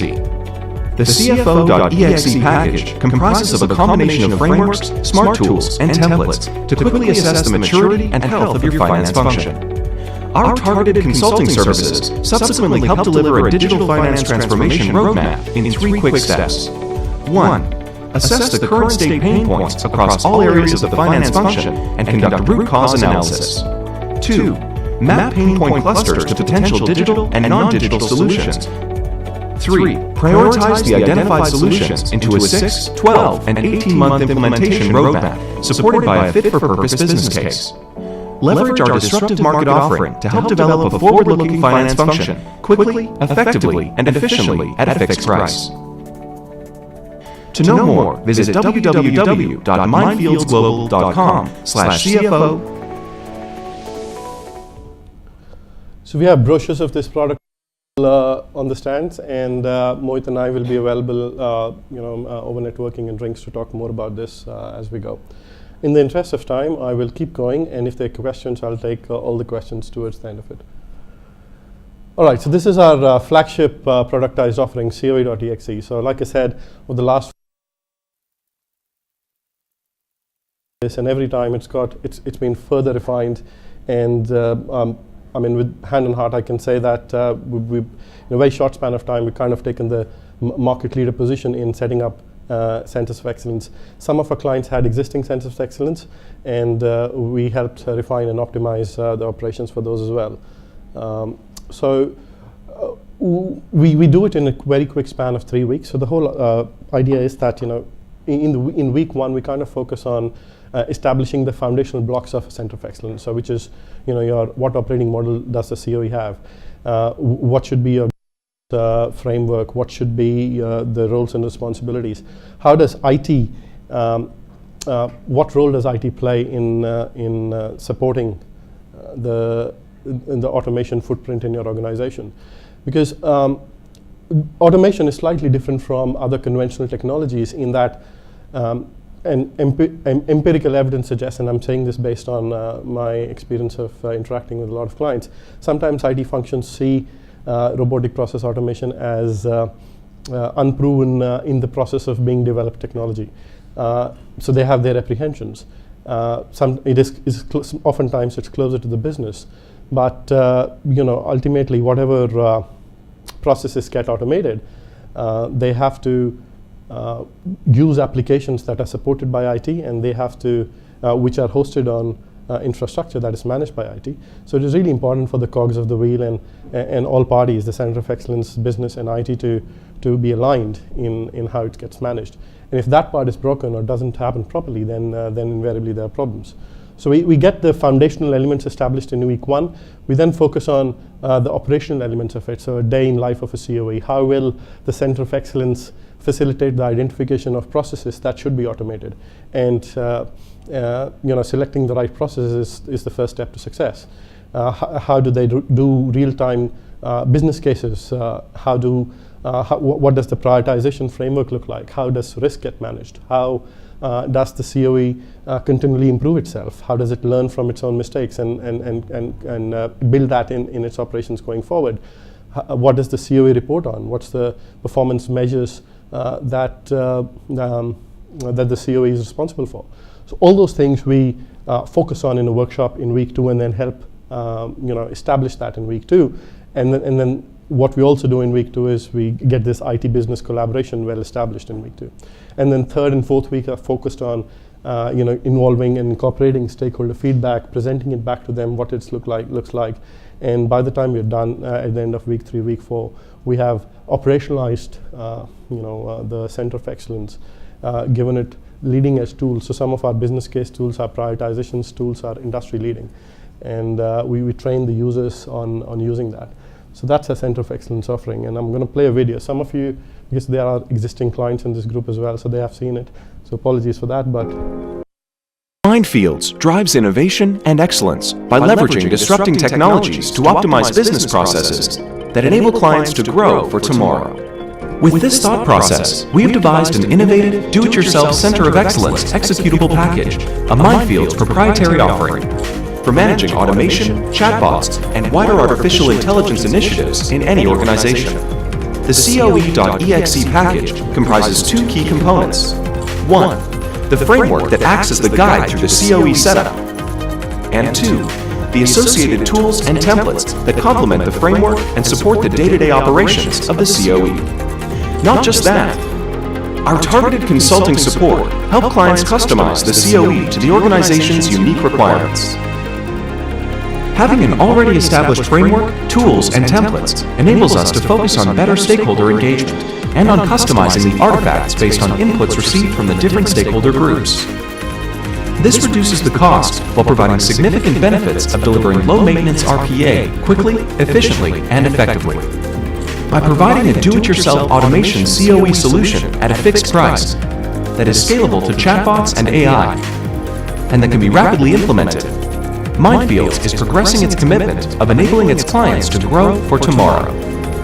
To know more, visit www.mindfieldsglobal.com/COE. Experience our latest potentially disruptive market offering. It's not the latest anymore.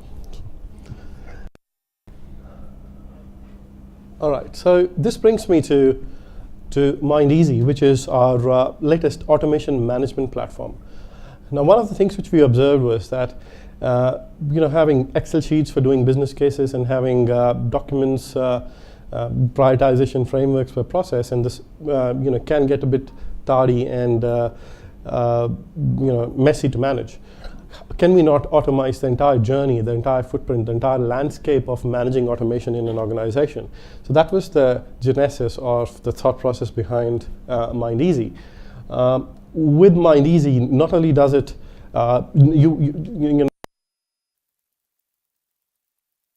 and other documents, it has the smarts built in. It has portal-based access, so you log into to the website, and to get your own customized landscape of automation. So what processes are automated, what are in different stages of automation, what is the business case associated with each process. Everything is at the drop of a click. And then you can manage the entire life cycle of each process automation, so you can specify the values associated with the process. It helps democratize automation. In other words, anyone in the organization can submit an online form which will go to the Center of Excellence. And the Center of Excellence will then assess the merits of automation, and if they deem that is not a good process for automation, they will put it in a non-automation bucket. So let's say business process reengineering bucket, or another technology solution applies well to this process bucket. But if they think that it's a good candidate for intelligent automation and robotic process automation, they will put it in the RPA bucket. They will assign a business analyst who will then work with the original person who proposed that idea. And then if the business analyst will collect the required information he needs to collect, and it will go to the next stage gate. What is also happening in the process is that you are automating the governance around it. So if you want a particular...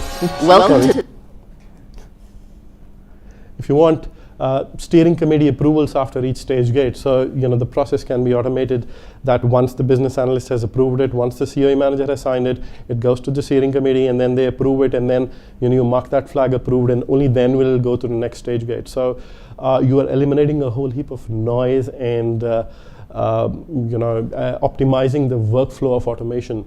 When that process gets to the right stage, you are able to attach the right documentation with that process. So you don't, once it gets developed, for example, you can attach the automation scripts to that process. So the entire set of documents that are related to that process are attached right there. The tool links with or interfaces with the automation tools as well. So like Blue Prism, Automation Anywhere, and UiPath.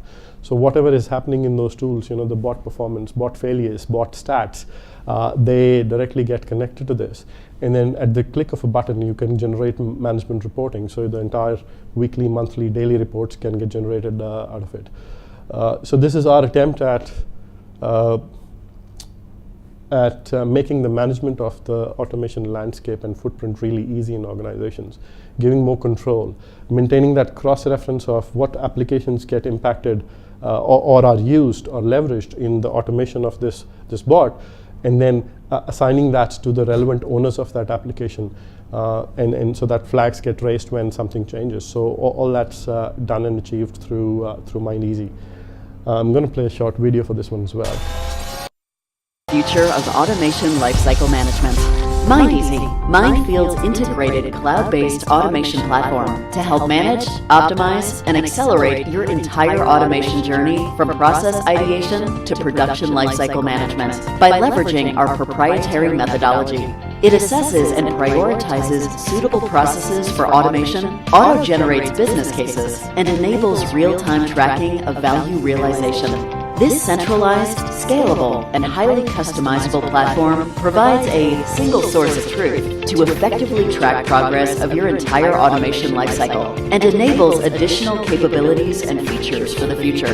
With a fixed fee pricing, set up your automation journey for success at a fraction of the time without spending thousands of dollars.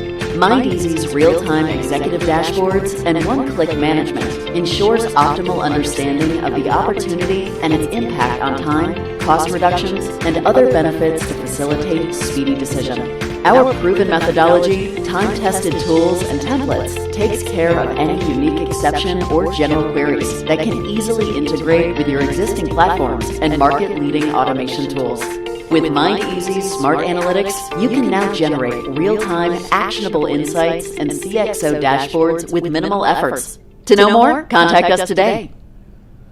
I must also acknowledge partners, and we've used the powerful Shibumi platform to build our MindEasy product on, and they're here as well. So I must thank you for matching the speed at which we bring these products to market and doing a great job at it. Thank you. All right, so conscious of time, I'll quickly go through the 3 other products that I have to talk about. So I think Mohit did a good job of stealing my thunder when he was talking about products in his presentation. So he talked about MindBots in quite detail. This is our process of developing bots. So putting a bot into production is often a complicated process, and we can make it simpler by having a ready-made library of tools and smaller solutions which can be which are plug and play. So we are the biggest, or until recently the biggest contributor to the Automation Anywhere bot store. We will be again as well. We've started putting bots on the UiPath bot store as well, and recently, I think this morning, Paul was showing me that Blue Prism also launched their equivalent of bot store. So let's see how we go on that one as well. But the whole point is that we have built a number of automated solutions which we are then now able to leverage for our subsequent implementations. And the whole idea is to make the incorporation and adoption of automation easy for our current and future clients. And that's the guiding principle behind MindBots.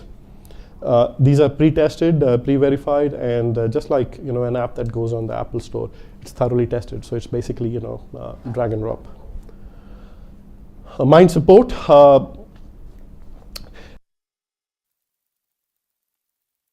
One of the key things which has been often neglected is the provision of support and maintenance. A lot of organizations are still trying and struggling to find the line of best fit. Should we have a dedicated support team internally? Should we have a third-party support provider? Well, it's often hard to do. Oftentimes, you don't have third-party support providers who specialize in the provision of these services. So to make that easier, we have launched Mind Support. It's a service desk. We have offerings both for customers who have used our services in developing those bots and customers who have not used our services in developing the bots. The only difference is that initial training period or initially coming up the curve period and understanding and transition period is a bit higher in the latter case. But it has helped us power, you raise a ticket and we have SLAs in which those things get resolved. An associated offering to this is, which we're discussing with the client in Singapore, is we have also started verifying the quality of bot scripts. So sometimes, I wouldn't call it certifying it, but ensuring that the bot scripts are doing what they're supposed to do and there's no malicious intent or code in that. And 2, also commenting on the quality of coding and whether it's the best way of coding as well. So going back to Mind Support, there are different, depending on the client's preference, whether they want L2 support or L3 support. This is entirely flexible and customizable to the client's requirements.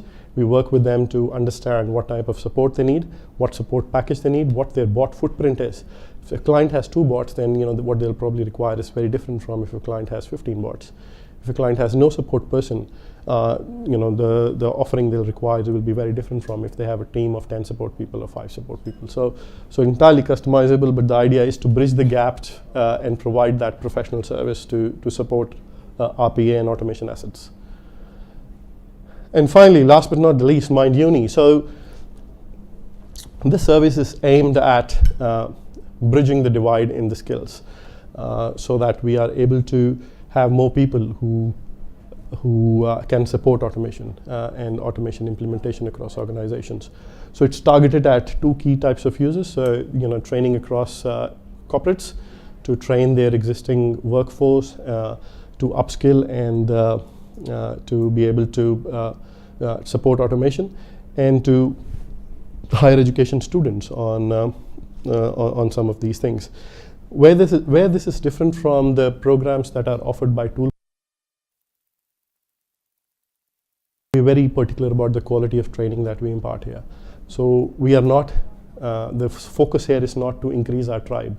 The focus here is to give really capable and educated automation trained staff and people to organize to the industry.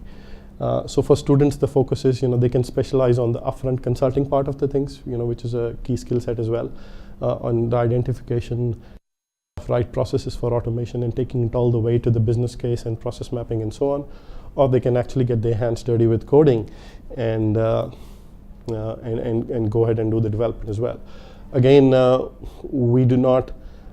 So there are different levels of certifications in that. So the first level is tool agnostic, so the basics of bot development, and then they will have an option to specialize in one of the key tools that are available as well. So the way we are launching it is we have identified a delivery partner in Western Australia right now, so we'll be working with them to deliver it in a classroom model, but this offering will evolve, and there'll be, we'll have other delivery channels as well. And that brings me to the end of this brief presentation. Open for questions. Thank you.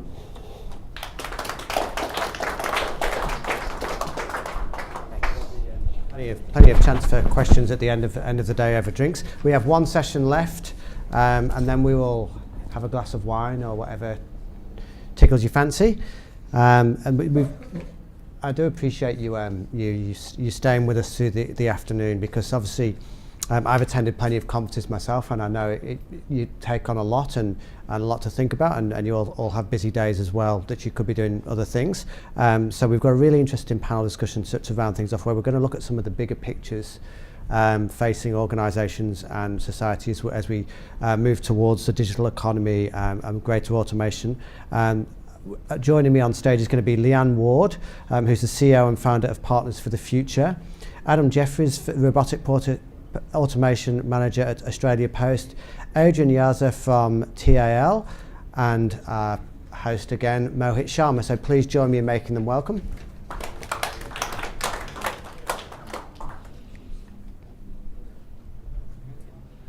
Just take a seat along here. I'm not sure, is this working? Yeah, we might need some hand mics, so we've got one here. And Mohit comes equipped as well.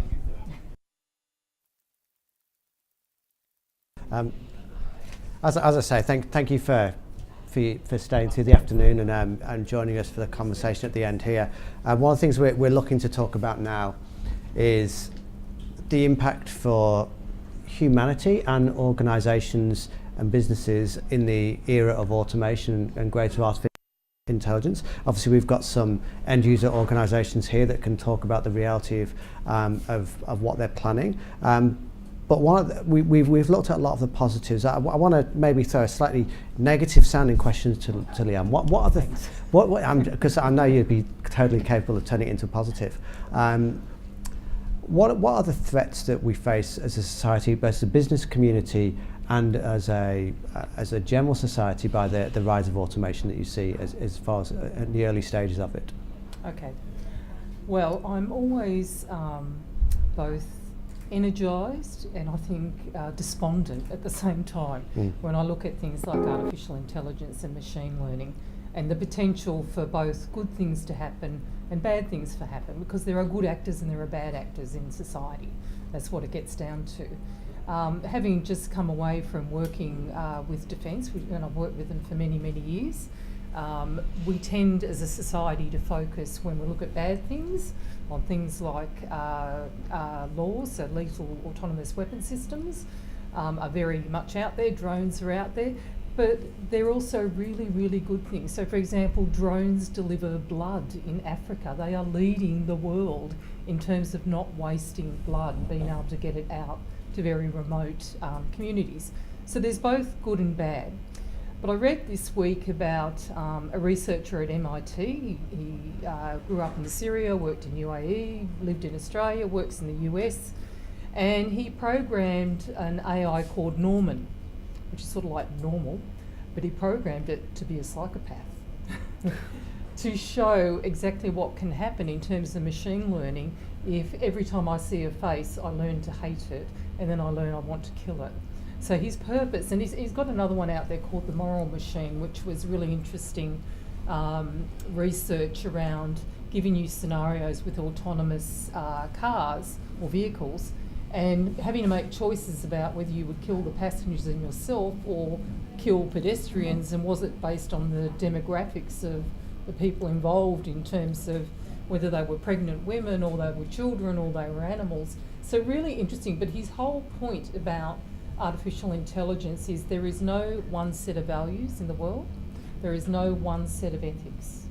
It's unique to where you come from and your culture, so therefore how do you program this? And that's really difficult to answer. Can I ask Adam and Adrian to both chime in here? Obviously you're from end user organisations from different sectors. Do you apply an ethical framework to the work you're doing, or are you looking purely for business goals? Okay, I'll start. Now you've got a lapel. I'm mic'd up.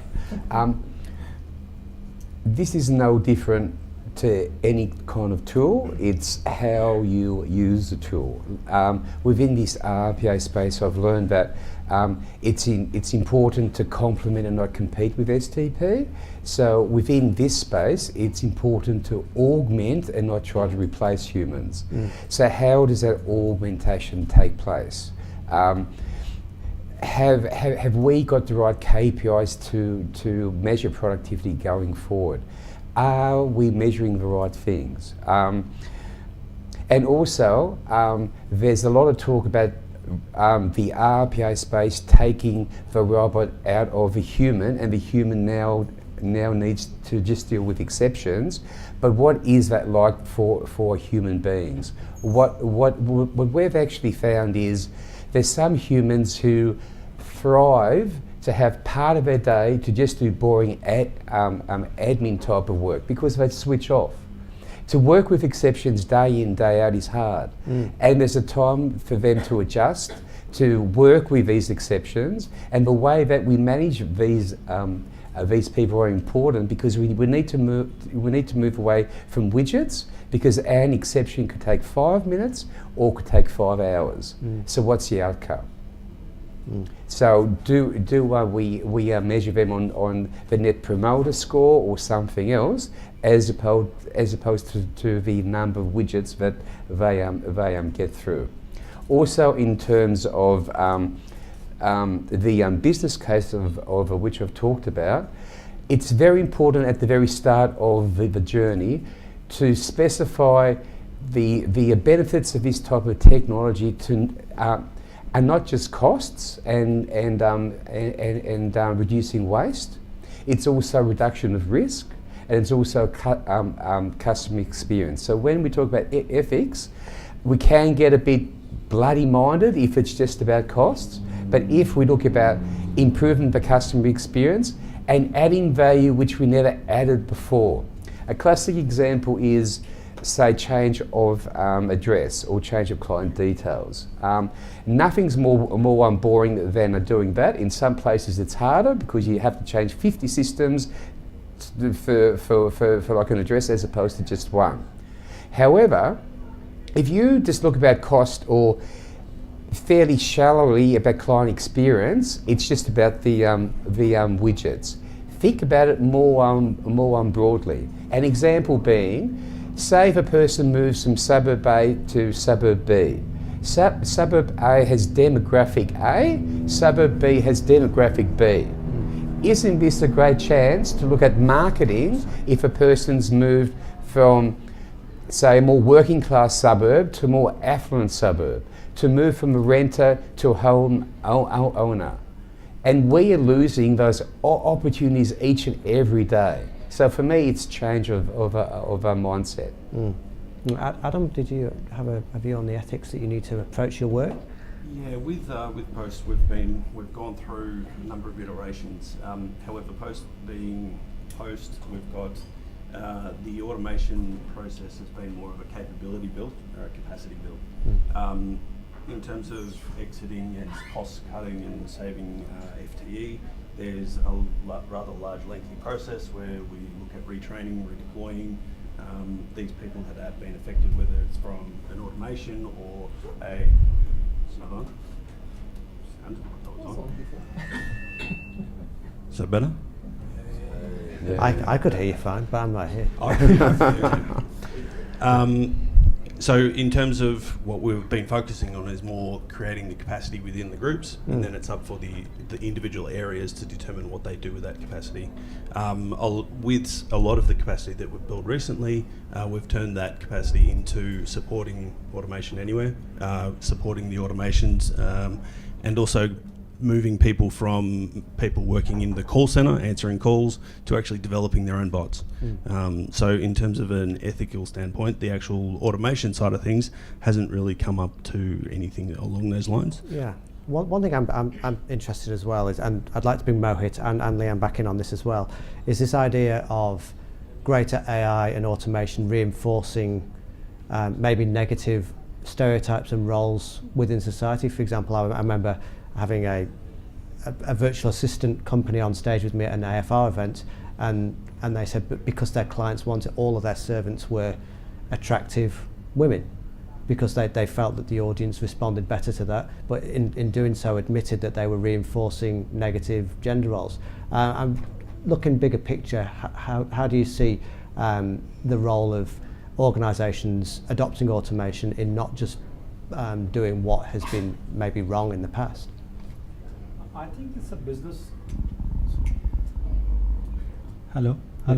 I think it's a business model of every organization. Do you know, like during the beauty contest, it is more probabilistic to have a white woman being ranked as number one compared to a other colored woman. It's a pre-built biasness in the pageant contest. Right. When you use Tinder, I'm not sure it, but maybe when you use Tinder. It's what your daughter, she might use it for you. So I don't know, but again, so they have a biasness. For example, Indian will seek an Indian, Chinese will seek a Chinese. So it is inbuilt in the business model because they want to have more hits done. So it's a part of a business model. It is not something which is taken as granted by the companies. It is the market forces which prompts them to put those biasness in the model.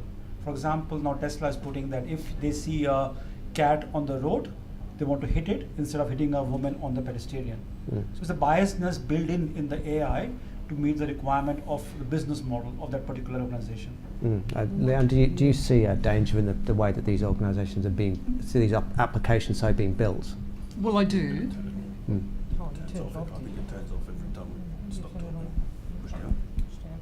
There you go, I haven't got my glasses. That's off. Maybe Yeah. it didn't turn off. There we go. Just bring the robot up here. Yeah.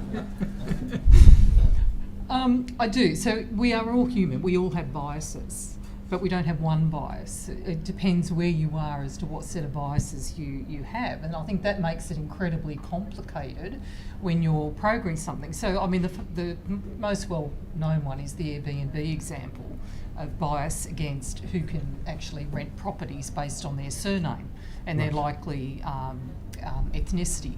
So, I mean, that's one. But I think one of the things that the challenges for us is moving from STEM to what is called STEAM. So adding the arts back in, so the behavioural science back in to what we're actually programming, and having that discussion around people, not just around technology. So we know that most AI today is programmed by white males. You are going to get bias when you do that. That is just the way it is. So how do we get greater diversity in the people that we're bringing in to actually design these systems? And I think it is very hard. It's very challenging because we're not so much a diverse population, and if you go back to defence, you can have a lot of men in there doing a lot of programming, but you've got to try and tackle it. You've got to try and get diversity into the solutions. Glad to see you started on the wine already. Cheers. Don't hold back. Do you take considerations like this into account when you're planning stuff within TEL, for example? Or are these kind of concerns taken seriously yet, or is it just still seen as something that is just in the theoretical realm of? It's emerging. The issue being is that with AI at present, it's fairly fragile, so it takes a long time to program a deep expertise within a very narrow sliver. What hasn't been looked at yet is the context management of how these bots respond, and from a ethical, moral and a diversity framework. There's some clip examples in regards to put an attractive white female voice on a chatbot, or a muscular horse person for a male, and depending on who the chatbot is interacting with, you might have an option, but it should be embedded within the testing process. It should be embedded within a set of principles, and it should be embedded within the diversity culture of an organisation. But like I said, the left hand hasn't connected with the right at this point in time. One thing I wanted to raise on this panel, as well as I think we spoke about it a little bit beforehand, is codes of ethics that have started to be drawn up around the use of AI and automation. But from my perspective, they often seem to be being written by technology companies. Google has put their own out, I think, I'm not sure if Amazon did, but Google definitely did. Who should be setting the framework for the new world that's going to incorporate both human intelligence and artificial intelligence? Look, I think it's a start that they've done that. So there's a worldwide pledge that was drawn up, and a lot of the technology companies signed it, a lot of researchers signed it, very distinguished people. I signed it down the bottom, but my name's not published. You could do that. And it was to warn people about not letting AI go wild, basically.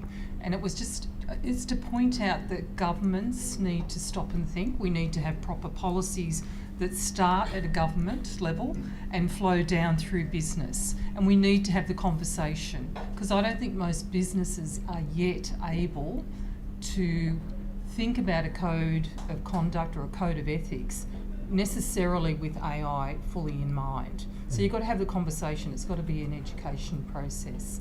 So this pledge was signed. There is also a proposal to amend the UN's human rights policy, and it's around neural technology. So I don't know if you've ever looked at this, but there's a lot of interest in being able to read our brains, and our brains depend on blood flow. So, for example, Microsoft are researching using infrared technology to be able to, look at your scalp. Infrared goes through bone and muscle, but hemoglobin in blood, it happens to be able to pick up. So you imagine sitting at home on your Surface Pro and Microsoft are, trained on your brain. That's okay, because they're saying we just want to be able to stop you typing. But what else can you do with it? So I don't really want Microsoft doing that to my brain. Elon Musk and his company, I think it's Neuralife, have they're in development around a lace that sits underneath your scalp. I do not know how you get it underneath your scalp, but it sounds rather scary. But it's the same sort of thing. But when you look at the good of the technology, what he's trying to do, and he's working with 12 other people, is to be able to use the brain for people, for example, with disabilities. That's the good side of it. It's a fantastic thing to do. But there's also the downside of once you've got it in there, what do you do? Let alone the guy in Sydney who embedded the Opal card in his wrist. I mean, I thought that was a little odd to go and get your wrist cut open, put the Opal card in, and then they disabled it. I mean, that was just, He lost the court case as well. Yeah, I know. So there's all these sorts of things that they have sometimes intended consequences, but a lot of times unintended consequences. And that's the risk. That's why we've got to have the dialogue. Mohit, you spend a lot of your time, you've been forward thinking in the way you've set up the business, and you've jumped ahead of the market on a number of offerings. When you look ahead, how far away do you think we are from having real ethical dilemmas about artificial intelligence? Because at the moment it's still theoretical, right? Yeah, I think the definition of ethics also changes from person to person. For someone, drinking one glass of wine is unethical. For someone, even bottle is drinking is ethical. So I think. Got to the bottle yet? But again, I think there's a market force. We should not interfere in any process. If Facebook, you can see what happened to Facebook. They own data, but when they start manipulating data using Cambridge, they got beaten up. So they're market force, and they're Gen Ys who will stop using Facebook. So which means data flow gets cuts out. It means the evolution goes down, which happened also. So I think leave it to the market forces to decide, and they are Gen Y mostly currently using those data fields, and they will make sure that anybody misusing their data is punished more than they deserve. So I personally believe that market force will decide the code of ethics, because at my age, some things are ethical, unethical. At my daughter's age, something are ethical and ethical. So definitely changes by demography, by age, by location, by upbringing. So you can't put a one umbrella to all the ethics, is my view. And market force is the best mechanism to judge or manipulate or control anything in the world. And that's a great analogy in regards to where we're at. AI, RPA needs structured digital data. AI needs unstructured data. However, the use and sharing of that data, as Mohit has just said, is emerging in regards to what can be used, what can't be used. When you sign a privacy thing on an app, which is 15 pages, do you know what you're signing? So we're struggling with that, and AI is a completely different ball game. I guess for me, the checks and balances first is it's an augmentation of the workforce. So just because a robot or an AI suggests a certain outcome, it needs to be checked, and it needs to be checked if it's outside of the range. I'll give you a perfect example.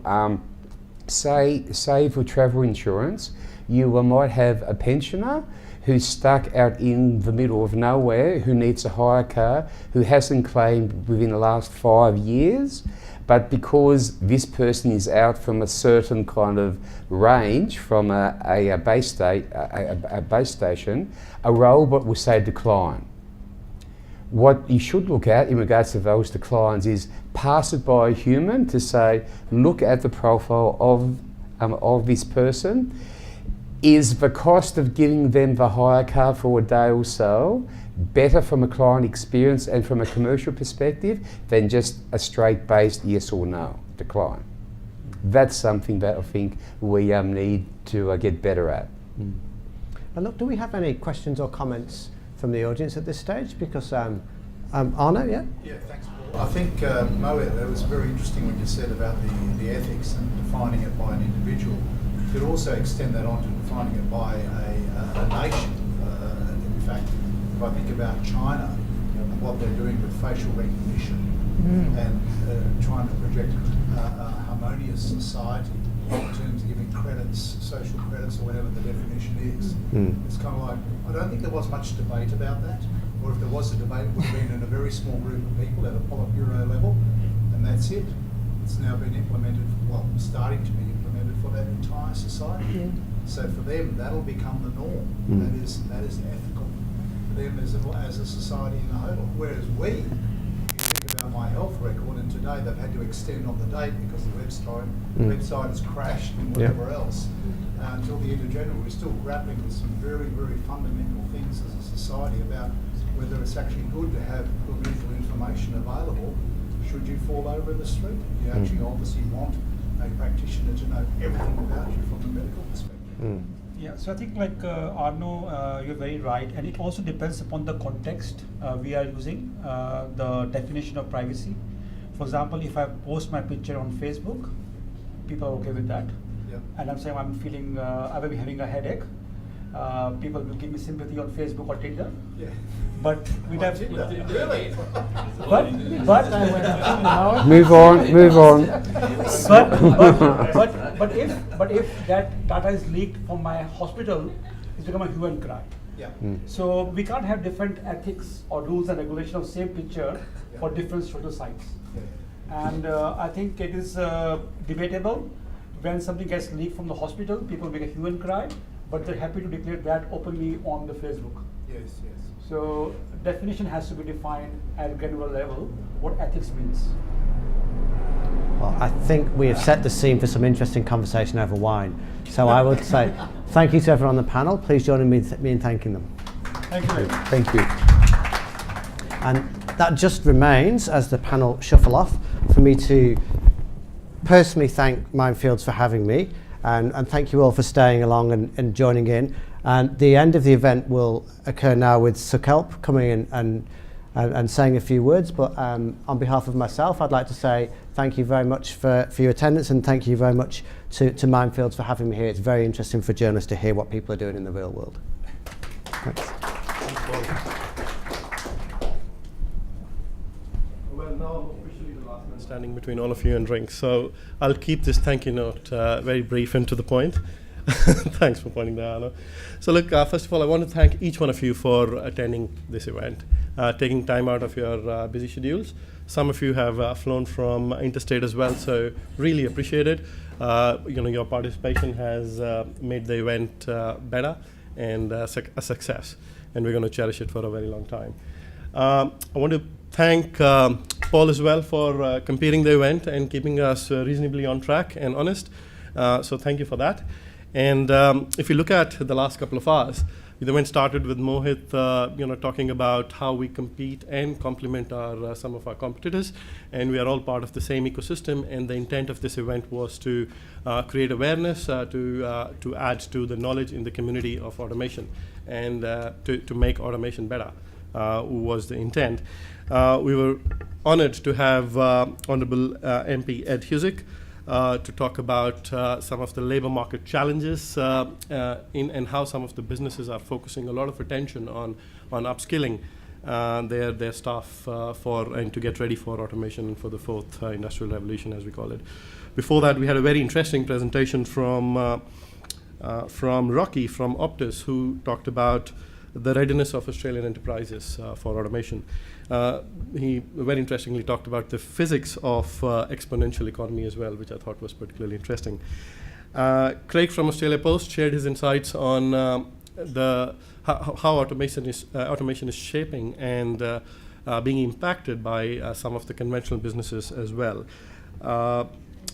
Jan from ANZ shared his insights on automation in the banking industry, and shared some insights also on how their finance strategy is aimed at leveraging automation and benefiting from it. And then they have high aspirations for that as well, and we wish them every success. Sukant from Suncorp shared his insights on their automation journey in the insurance industry. One of the quotes which he made, which I'm going to use going forward as well, is taking the bot out of the human, which is consistent with what we've been doing. So leveraging the bots to do the low-end work so that humans can upskill and uptask. After that, we had a couple of panel discussions and very interesting questions as well. So once again, thank you all for your participation. Let us further network and talk over drinks. And until next time, thank you.